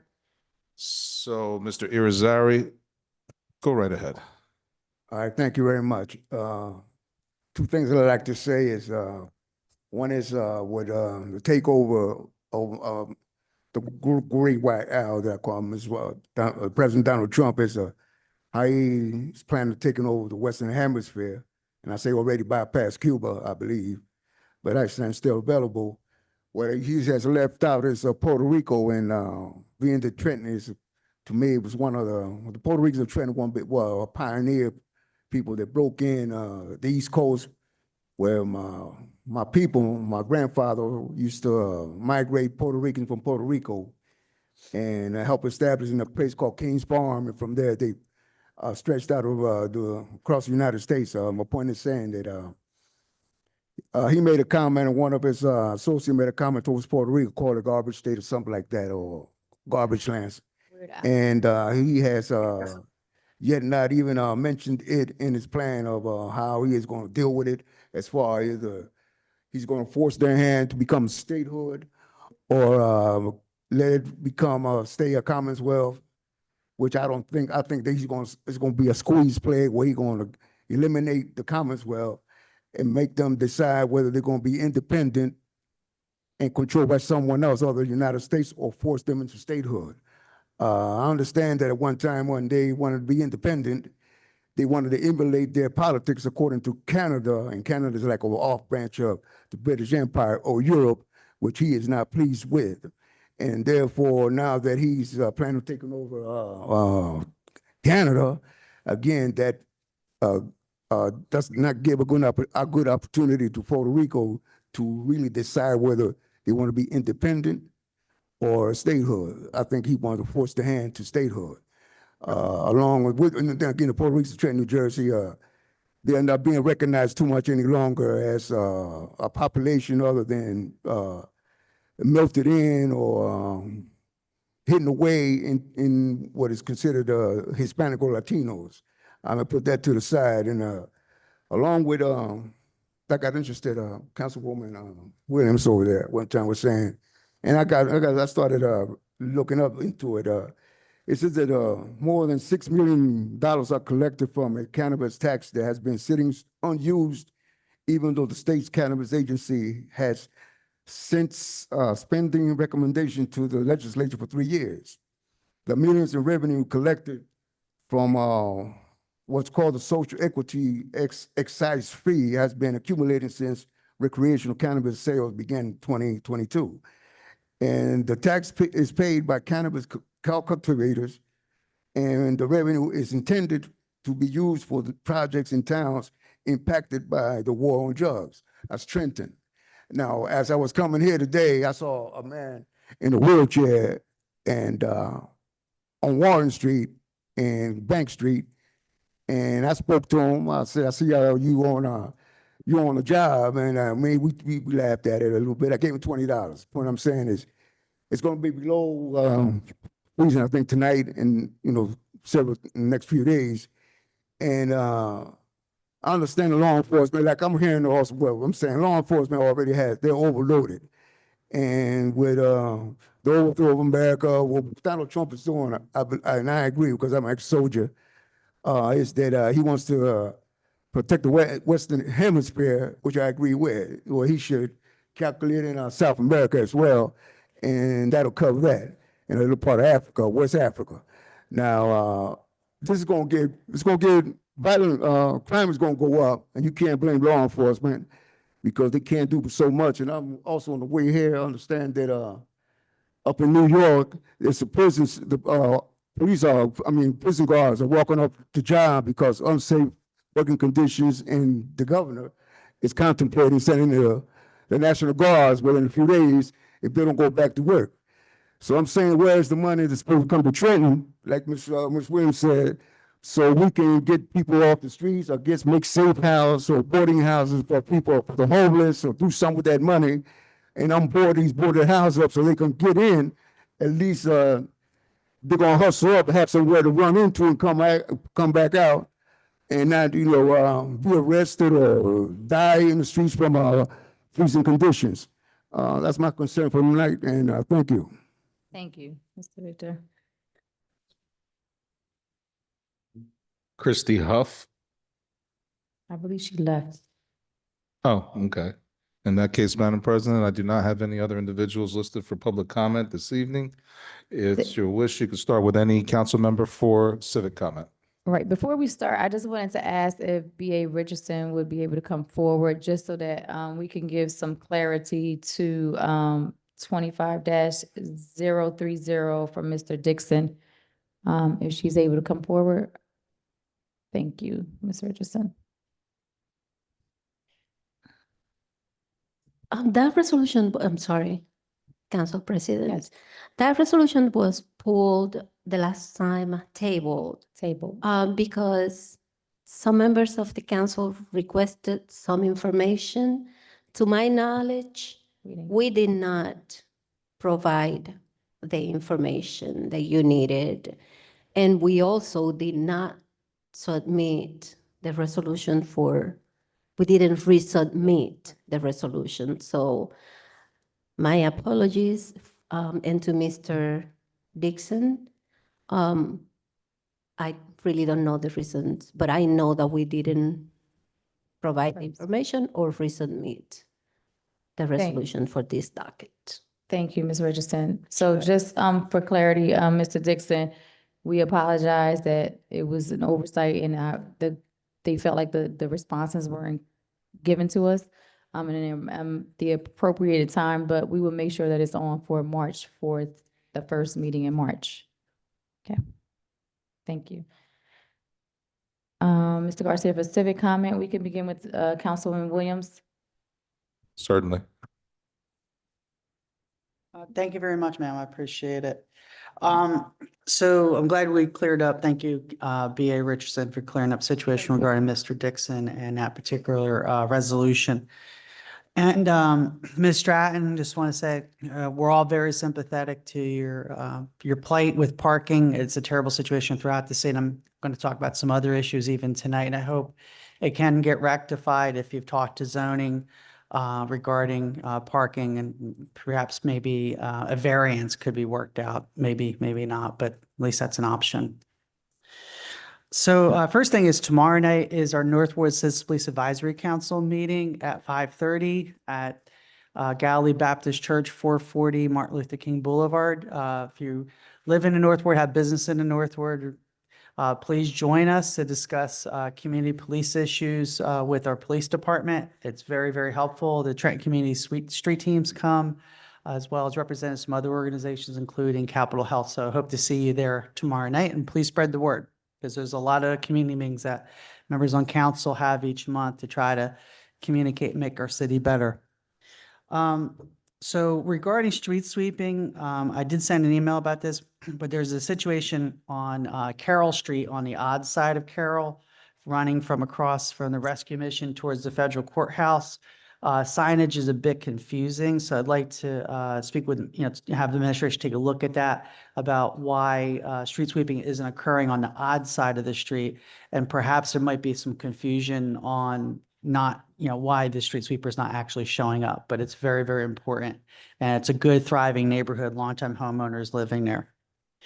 Third, I want to read into the record as quickly as I can an email I received from a constituent that lives in the Mill Hill section, but they talk about a situation that is occurring in a lot of other neighborhoods. Last week, most of us on our Black Post parked on Short Greenwood and got egregious parking violations. I will be going to court to fight my ticket because this is getting out of control at this point. My ticket was for parking within 25 feet, yes, 25 feet of the curb. I've never heard of this. Plus, there is multiple car links from the curb, which is absurd. Not including the fact that I have never in my years seen a sign that notes that you must leave 25 feet from your car to the curb. All other vehicles parked closer to the curb than I were seemingly not ticketed. I have always been ticketed for parking the opposite. I've also been ticketed for parking the opposite way on Greenwood, Short Greenwood, which the parking enforcement erroneously marks as a one-way, and it is not. If anyone in the neighborhood has received recent tickets that they may not have given, my constituent encouraged other neighbors to fight them because they need to get awareness. There's beliefs out there, of course, that, there's a quota for tickets being offered. I know that we've been told that that's not the case, but the situation's getting very frustrating for our residents and a lot of neighbors, and I'll be happy to provide or connect this constituent with parking enforcement or administration to try to straighten this out. And we have to get this straightened out soon, because this is becoming a crisis. It may not be a health crisis. It may not be a crisis where someone's going to lose their life, but it eventually could. If someone can't drive to a hospital or can't get adequate ambulance or fire services, because we have cars parking all the way to the corner that don't get ticketed, but then we have things like people parking at fire hydrants that don't get ticketed for that either. But then neighbors like this get ticketed for reasons that really don't make sense. So I look forward to helping connect on this particular situation, but also even our businesses. There's restaurant business on East Hanover Street. There's restaurant businesses certainly downtown on Warren Street and North Broad and Broad Street, but particularly on South Warren, we have businesses that are really struggling because they can't get dedicated parking for Grubhub, for Uber Eats, for customers to come. Been told that apparently Uber Eats and Grubhub have some kind of designation within their app for drivers to not deliver from certain places because they get as a high preponderance of tickets, which further hurts our businesses. So I really hope we can get a solution on South Warren Street in the next 60 days. That would include 2 council meetings for an ordinance to be introduced and for it to be approved. And I can't see this council not approving something that would help our businesses, but they're getting desperate. And they share that with really a lot of fear in their eyes. Thank you. God bless. And I hope to see you again. Thank you. Councilwoman Frisbee. Thank you, Council President. So to Stacey Stratton, I'm sorry for the issues that you're having. I do like that you not just came with here with a issue, but that you also came with here with a resolve. I love the idea of hopefully when it gets repaved, hopefully we can get so that you have markings in front of your homes that you can have a designated space. That would be great. We have it in Mill Hill where folks have, at least they have tickets, I believe it's what Permit. cards, Permit. that they give them so they can go and park in their community, and others are told. So even if they give those out and they limit it to the number of vehicles, I'm hopeful that that is done so that others are not making it uncomfortable for others or trying to just live their lives. Lou, I am so sorry for what you're still going through, and this is not the first time that you brought this parking, the street issue with this cleaning to us. I believe that someone needs to go out there on a Monday, on a Thursday, when they're supposed to come, after their time has come. I think that you should call the department, you should call the city and ask them to come back and take a look, and so they can see that on those days when they're supposed to be coming here, coming to your side of the street, that they actually see that it has not been addressed. I think that will help. And then maybe you can get better clarity since the driver seems to be dismissive, it sounds like to you, which is not respectful. We pay your taxes here and you should be respected at every time. To Mr. Dixon, I'm sorry for that your docket was, your item was not on the docket, and I look forward to it being on the next one. And it was, please charge it as just being an oversight and not something that was done intentionally with you. So thank you, and we thank you for what you bring to our city and to our community. And Malaya, Ms. Lacy, it was great hearing you. I loved hearing you. You speak with eloquence, and to hear you as a high school student speaking the way you did is absolutely encouraging. And I was glad to hear you on this evening.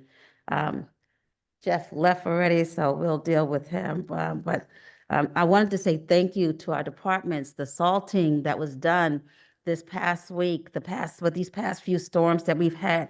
You were absolutely fantastic. I personally went up and down side streets because I wanted to see what they looked like. I got phone calls, positive phone calls from residents saying thank you for their side streets having been tended to. So to our departments, we wanted to say thank you for being so diligent and taking care of our city. And Mr. Lewis, I wish he was here. I wanted to say, yay, his ordinance is finally on the docket. I'm glad for him. He has been very diligent. He's been steadfast, and I'm glad to see that this finally is happening on his behalf.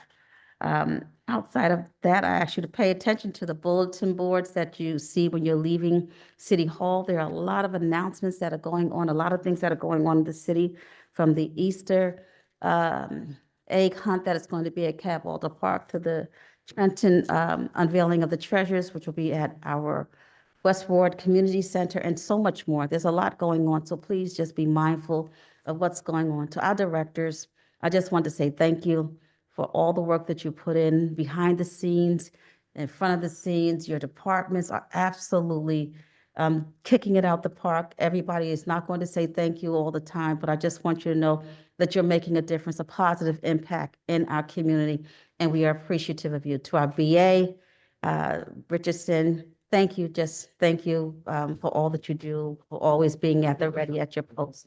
You are appreciated. And to Colin for being here every single night in every session, you are appreciated. And of course, to our fantastic council that is in front of me, thank you for being on point. Thank you for ever being present and being on top of your job. And to our clerk's office, the same thing. Thank you for being present. With that, I close out with a portion of the city's mission statement, which is recognizing that the people of Trenton have made us guardians of the public trust. We are committed to govern with integrity and fiscal responsibility, to seek excellence in the city's operations, and to serve all the city's people with respect and compassion. I thank my colleagues for being phenomenal and doing their work with good heart. Thank you, Madam President. Thank you, Councilwoman Frisbee. Councilwoman Figueroa Kettenberg.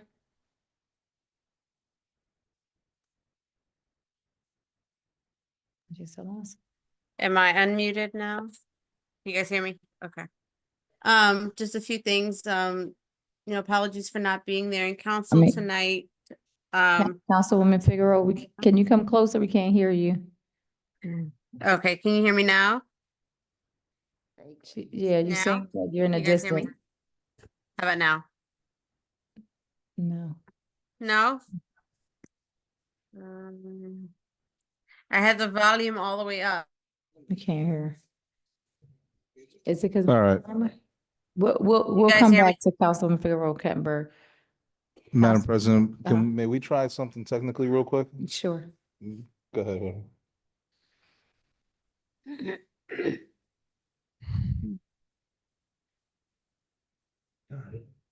Got it.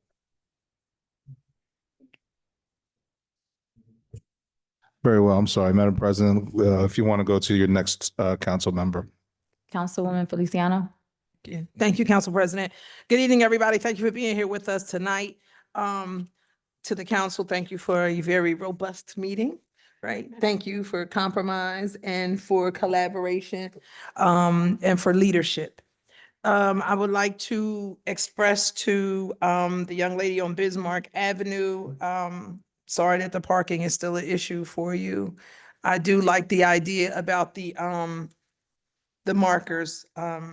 We had discussed this before about that. And so parking is an issue throughout the city. And I know everybody is tired of hearing it. We're tired of saying it, I'm sure, right? And something does need to be done. We had discussed back a couple years ago, having the conversation when constituents that live on Front Street were complaining about repetitive tickets that were happening, like what can be done. And at that time, it was explained about the city planning.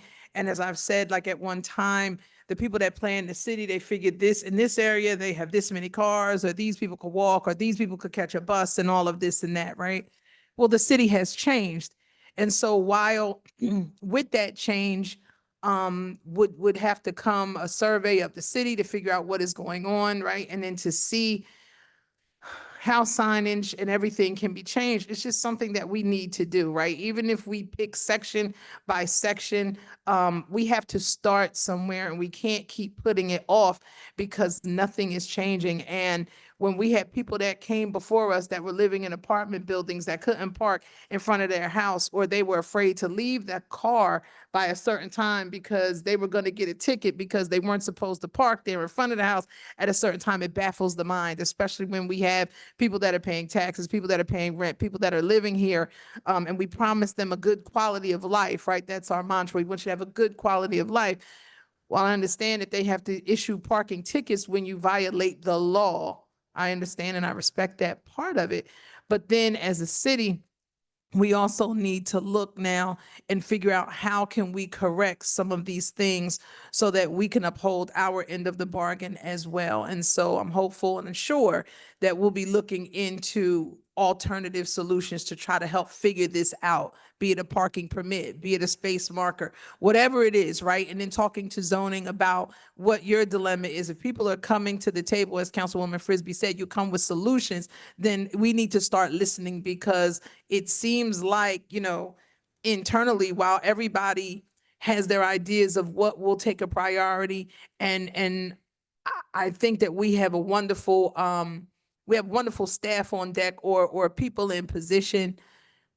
There comes a time when we have to look past, we just don't have the money for certain things. We have money for some things, and then we turn away from other things. So even if we start small with what we look at, we need to start somewhere, and we need to do something just to put forth a good effort to let the people see that we hear them, we acknowledge them, and we are working forward to help make some kind of resolve to the issues that are placed before them. The street cleaning, I'm still, I don't even know.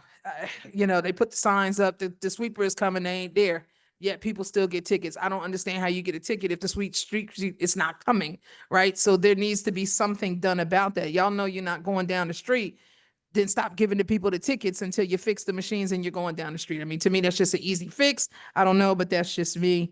I would be pretty ticked off if I was getting tickets and you're telling me move my car and then the people do not show up. So we need to fix that. We need to fix that. Mr. Dixon, We didn't know. Sorry about that. You know, hopefully next time, I'm sure Council President will make sure, right? We're gonna have it at the next meeting. So that should be taken care of. And Malaya, excellent. Thank you for coming forward and speaking. We appreciate you. And Jeff has gone. Everybody have a great night. Be safe. It's cold outside. It's cold in here. Thank y'all for hanging out with us. I'm hopeful that at our next meeting, the chambers will be heated prior to us coming in here. So that way we are all comfortable as we sit up here and do the business of the city. Thank you and have a good night. Thank you, Councilwoman Feliciano. Council Vice President, Councilwoman Figueroa Kettenberg. Yes, can you guys hear me now? A little better. No? A little better. Hello? but still- Can you guys hear me? Go right ahead, Councilwoman. Yeah, I don't understand what happened. I mean, you guys, okay. Yeah, you guys had kicked me out and it wouldn't let me go back in, so. Councilwoman, I'm going to I stop only you. I have have a better idea. I'm going to give you a phone call very quickly, if that's all right with you. Okay. Okay, give me one moment.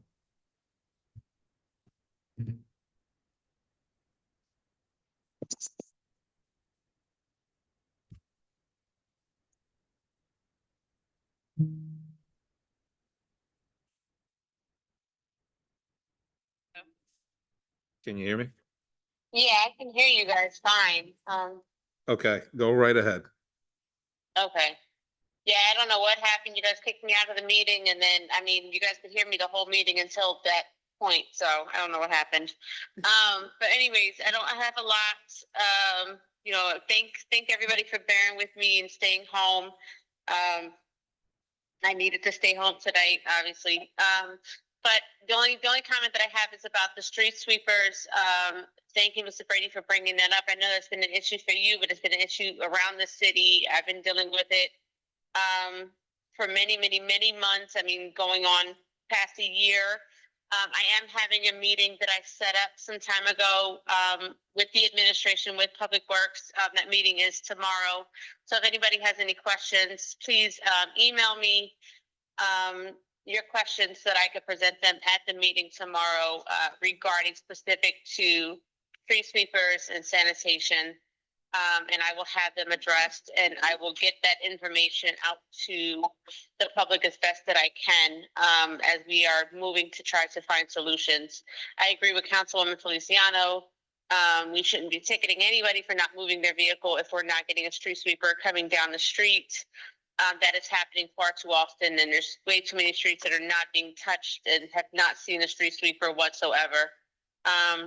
You know, I'm thankful that the public is welcoming street sweepers. They want sanitation. They want streets to be cleaned. So we need to definitely do all that we can. I know we are waiting for the street sweepers that we approve purchase of to meet the streets. So hopefully I get some really valuable information tomorrow that I could get back to everybody. With that, everybody just get home safe tonight and have a wonderful evening. Thank you. Thank you, Councilwoman. Council Vice President. Thank you, Madam President. Good evening, everyone. It's great to see you all here today on this very cold and bitter evening. I want to first say this has been a busy past couple of weeks, and I want to give out some thank yous to the administration, to Business Administrator Maria Richardson, and the Assistant Business Administrator Colin Cherry, as well as the Directors of Public Works and HED for meeting with Council President and I last week. And also with Councilwomen Feliciano and Williams regarding the Economic Development Ad Hoc Committee. So I'm very excited at a lot of the redevelopment projects. Some of them we're not able to speak of yet until they're available for public consumption, but there are some things underway in the city that a lot of us will be very excited about once they come to fruition, once we're able to really speak publicly about it. One being Kingsbury, obviously, the demolitions has begun on the low rises, and the renovations of the high rises are scheduled to happen in the first quarter of this year to begin, or at the end of the first quarter of this year. So there's going to be some other movement going on around that area as well. So I just wanted to say thank you for meeting with us and for your time and attention on all these matters. And in addition to a lot of the things on the list, we're looking forward to addressing some of the other areas in the city, like Hermitage Plaza and the old Mercer Hospital, Bud's Barbecue, the strip mall, or the strip, I want to call it a strip mall. Is it called strip mall still these days? The little cluster of storefronts on Edgewood and Bruce Park Drive, and some of the former dry cleaner locations at various locations around the city. These are some of the issues that a lot of the public has been concerned about and expressing interest in wanting to see redevelopment. And I want to say, of course, the parking issues are a huge area, and thank you to the administration for meeting with us last week on that as well. So we did address a lot of the issues that was brought to our attention to the city council regarding downtown areas, commercial vehicles, the lack of parking around the city, ticketing, excessive ticketing, and somewhat of unwarranted ticketing. We have addressed all these concerns, and we have requested a study for the city to determine whether some of these no parking areas, like for example, on Lafayette, on the side of the hotel and garage, areas along South Broad Street going up the hill by Turning Point Church, some of those areas that we brought attention to around Mill Hill Park and throughout the city, we have addressed and asked why. Some of these things are extremely outdated by decades. So we asked for a study to see where we can increase parking at around the entire city, not just downtown. And then also I wanted to include in this study, areas like Ms. Stacy had suggested earlier, with if there's properties large enough to have off-street parking in the front or the back of their properties, that could help with a lot of the on-street parking for the houses that do not have the capability to have off-street parking or don't have any existing off-street parking available right now. So I'm hoping that could be in the study as well, so we can see how we can add some off-street parking, not just on-street parking, and redirecting some of the traffic in the city to create additional parking lanes around Warren Street on the right-hand side. So I want to say, I think that might be all of my comments. Well, the windstorm lately, I want to thank the city for their rapid response with all of the downed trees, the wires. There was a transformer that blew that took out blocks and blocks of the West Ward electricity for a matter of maybe 2 days, if I'm not mistaken. So I want to say thank you to the rapid response to that. And I just want to encourage everyone to use our warming stations when you need them at the Jenny Stubblefield Senior Center and at the Sam Naples Senior Center on Chestnut Avenue. If you need them, they are there. So stay warm, stay safe, and have a good evening. Thank you. Thank you, Council Vice President. Thank you everyone for being present. I just want to make sure I get everything.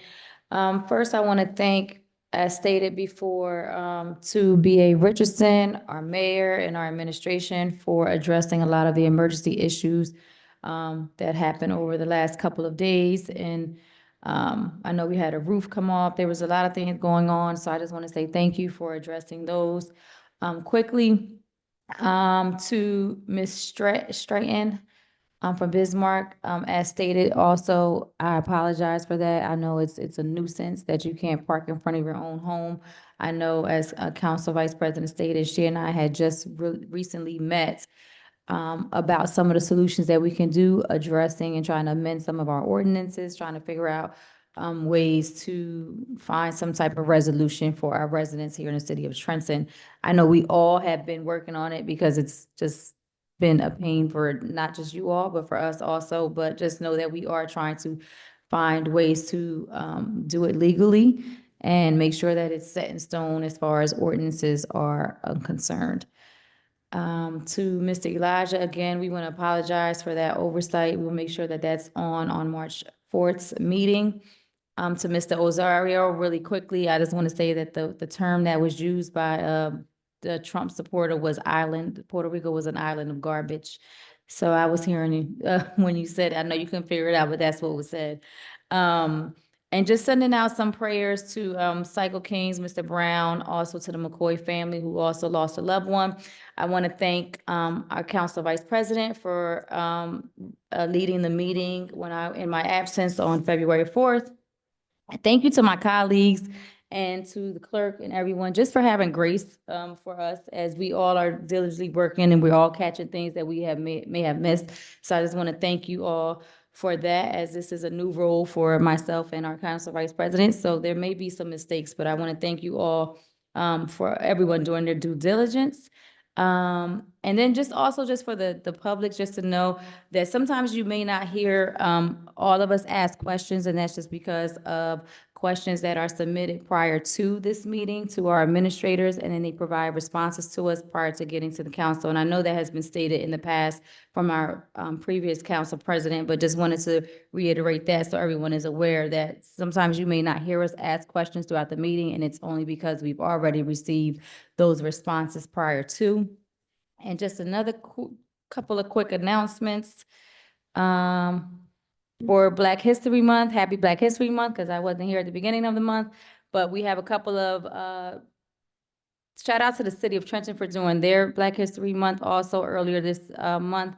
We also have the City of Trenton presents What is Jazz, a Black History Month presentation, and that's at the West Ward Recreation Center, February 28th from 5 to 7 p.m. Also at the Trenton Library, you have the Black History Open Mic. That is this Saturday from 12 to 2.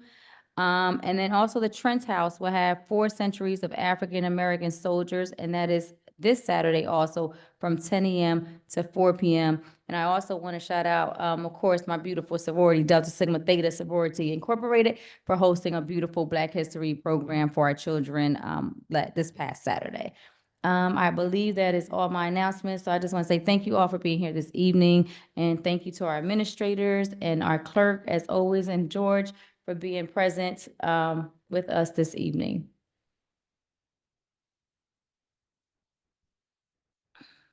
Thank you, Madam President. Excuse me. Thank you, Madam President. Thank you. At this time, if you'd like to ask for a motion to go into executive session. Yes, may we have a motion to go into executive session, please? Second. Thank you. Roll call, Councilwoman, Vice President Edwards, Yes. Councilwoman Feliciano, Councilwoman Figueroa Kettenberg. Yes. I kind of heard a yes. Yes. Councilwoman Frisbee, Yes. Councilwoman Williams, Yes. Council President Gonzalez. Yes. Motion carried. We do anticipate, to the public, we do anticipate a vote coming out of executive session this evening. I'm correct in that? And thank you very much.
Council President, can I have a motion to come out of executive session, please? We got everybody here? Almost. May we have a motion to come out of executive session? Right. Roll call. Council Vice President Edwards, Yes. Councilwoman Feliciano, Councilwoman Frisbee. Councilwoman Williams. Yes.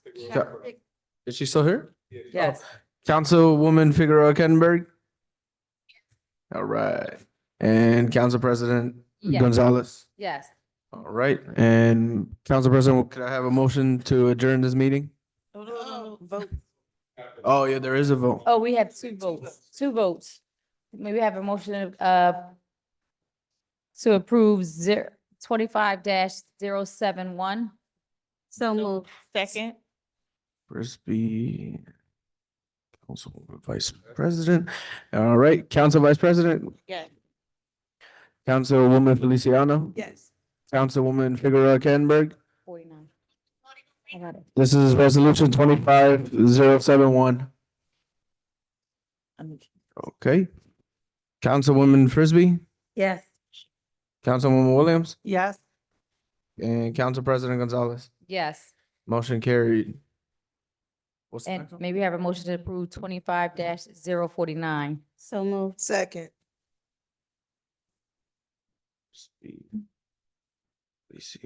All right, Council Vice President Yes. Edwards, Yes. Councilwoman Feliciano, Yes. Councilwoman Figueroa Kettenberg, Councilwoman Frisbee, Yes. Councilwoman Williams, Yes. Council President Gonzalez. Yes. All right. Excuse me. Motion carried. And now could I have a motion to adjourn the meeting? So moved. Second. All right. Feliciano, Council Vice President, Yes. Councilwoman Feliciano, Councilwoman Figueroa Kettenberg, Councilwoman Frisbee, Councilwoman Williams, Yes. Council President Gonzalez. Yes. Thank you all. Motion adjourned. Thank you. Good night. Meeting adjourned. Thank you.